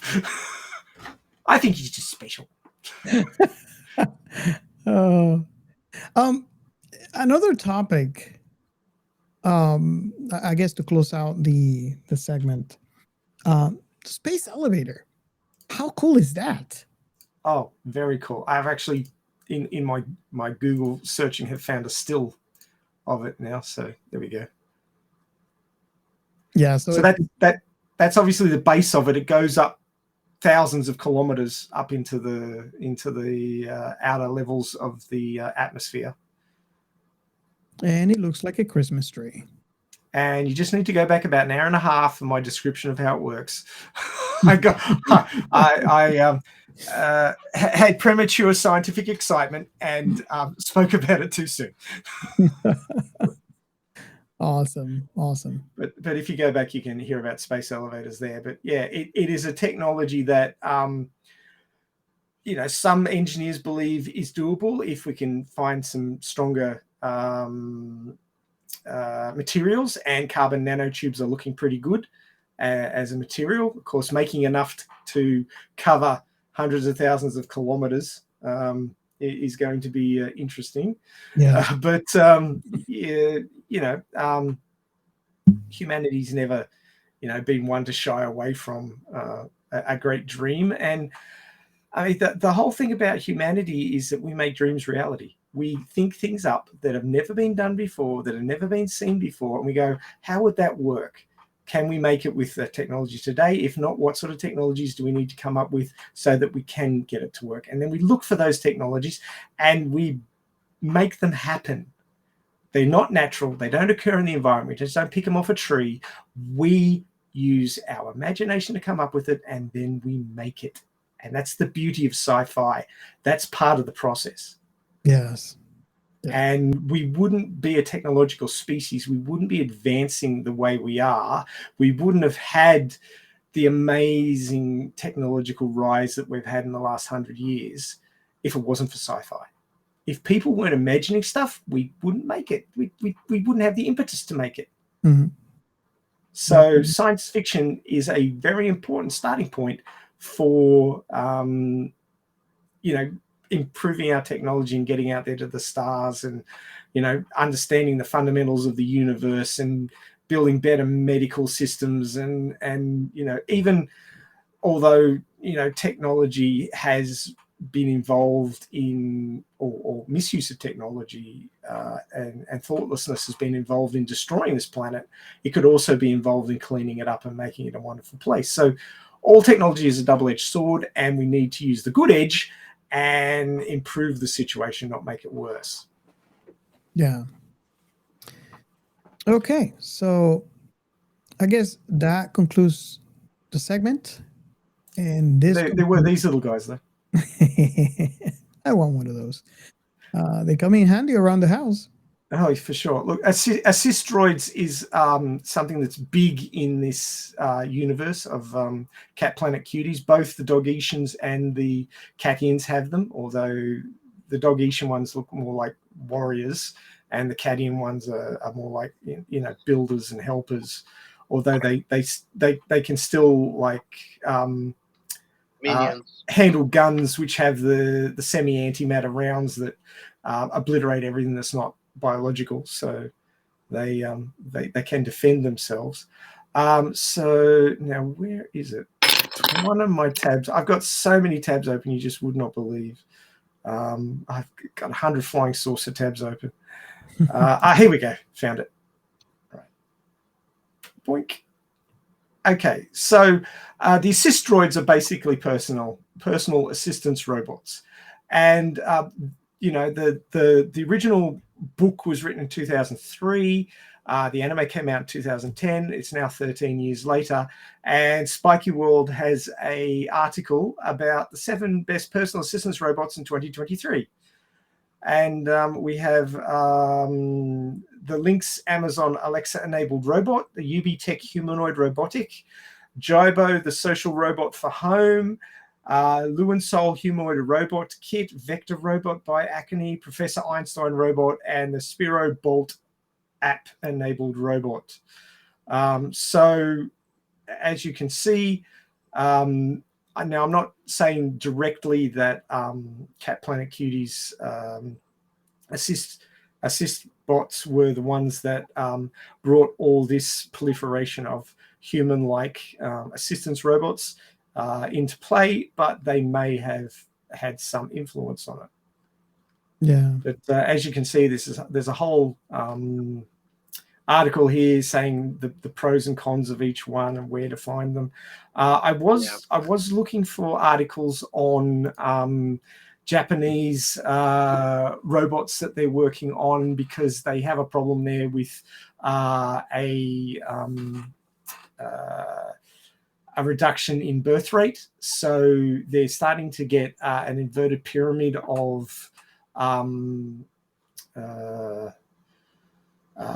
age structure in their society, which is also a problem in China because of the one-child policy, and we're seeing it more as the baby boomer bubble reaches retirement age and onwards, that there's a section of society which the rest of society needs to support, and there's less people to support them than there is the people being supported. So societies like this and the people down here are doing the work have to work harder to support the ones that are retired up here, which is a huge problem. And of course, with less workers and more people needing support, they don't have the manpower to, they can't force people into healthcare and aged care jobs. So they're looking at producing robots that can be healthcare support and basically for people who lost their loved ones and are living alone and have nobody to talk to, robots that can be sort of a social surrogate and give them some sort of friendship and companionship in their older days. So it's another way of using technology, and it's sort of a humanized technology, trying to replace the humans that aren't available to do the jobs or to be the support that the people need. So, I mean, there's all sorts of ways that sci-fi ideas can end up, helping and supporting people in their twilight years. True. Yeah. I just wanted to bring that one up because I thought it was poignant. Yeah, and there's so much in this. I mean, we just basically touched some of the ones that we consider most important. But if you watch this series and you notice anything that we haven't covered, I actually invite you up on our Discord, or just reach out to us and. Railguns, combat suits, laser whips, matter transverters, teleporters. There's It just goes so on and on much. and on. This thing is incredible how much stuff this anime has. Yeah, we lost Captain Chaos to boot. I don't think that breasticles can come under technology, not unless they're weaponized or something like that. So if you like our show and you want to help out, you can buy us a coffee. There should be a link on the description if you want to go ahead and help us out in that manner. If you're actually watching our YouTube channel, you can scan the QR code. Another way that you can do to help us out is if you're watching this channel and you haven't subscribed, please do subscribe to our channel. And if you know someone that loves sci-fi that has not subscribed yet, share the channel and let them know about our content. We really need the help. So if you want to help in another way, you can also become our Patreon. We usually have our pre-show only for Patreons. So that would be one of the things that you could get. But just you think that the main show's chaotic? You ain't seen nothing yet. Oh, yes. If you like chaos, you want to become a Patreon. So yeah, join us on Discord, and don't forget we have our website sciencefictionremnant.com. Sign up to our newsletter, and you could be reading our articles, and then go into our Discord and we can start a discussion on these articles. So again, I want to thank all of you for being with us just one more week with us. I hope that you liked this episode and that you can come back for more next week. We really, really, really appreciate. You have no idea how much we appreciate your support. We will not be the show that we are today if it wasn't for your support, for your engagement, and you being with us week after week, listening and now watching the show.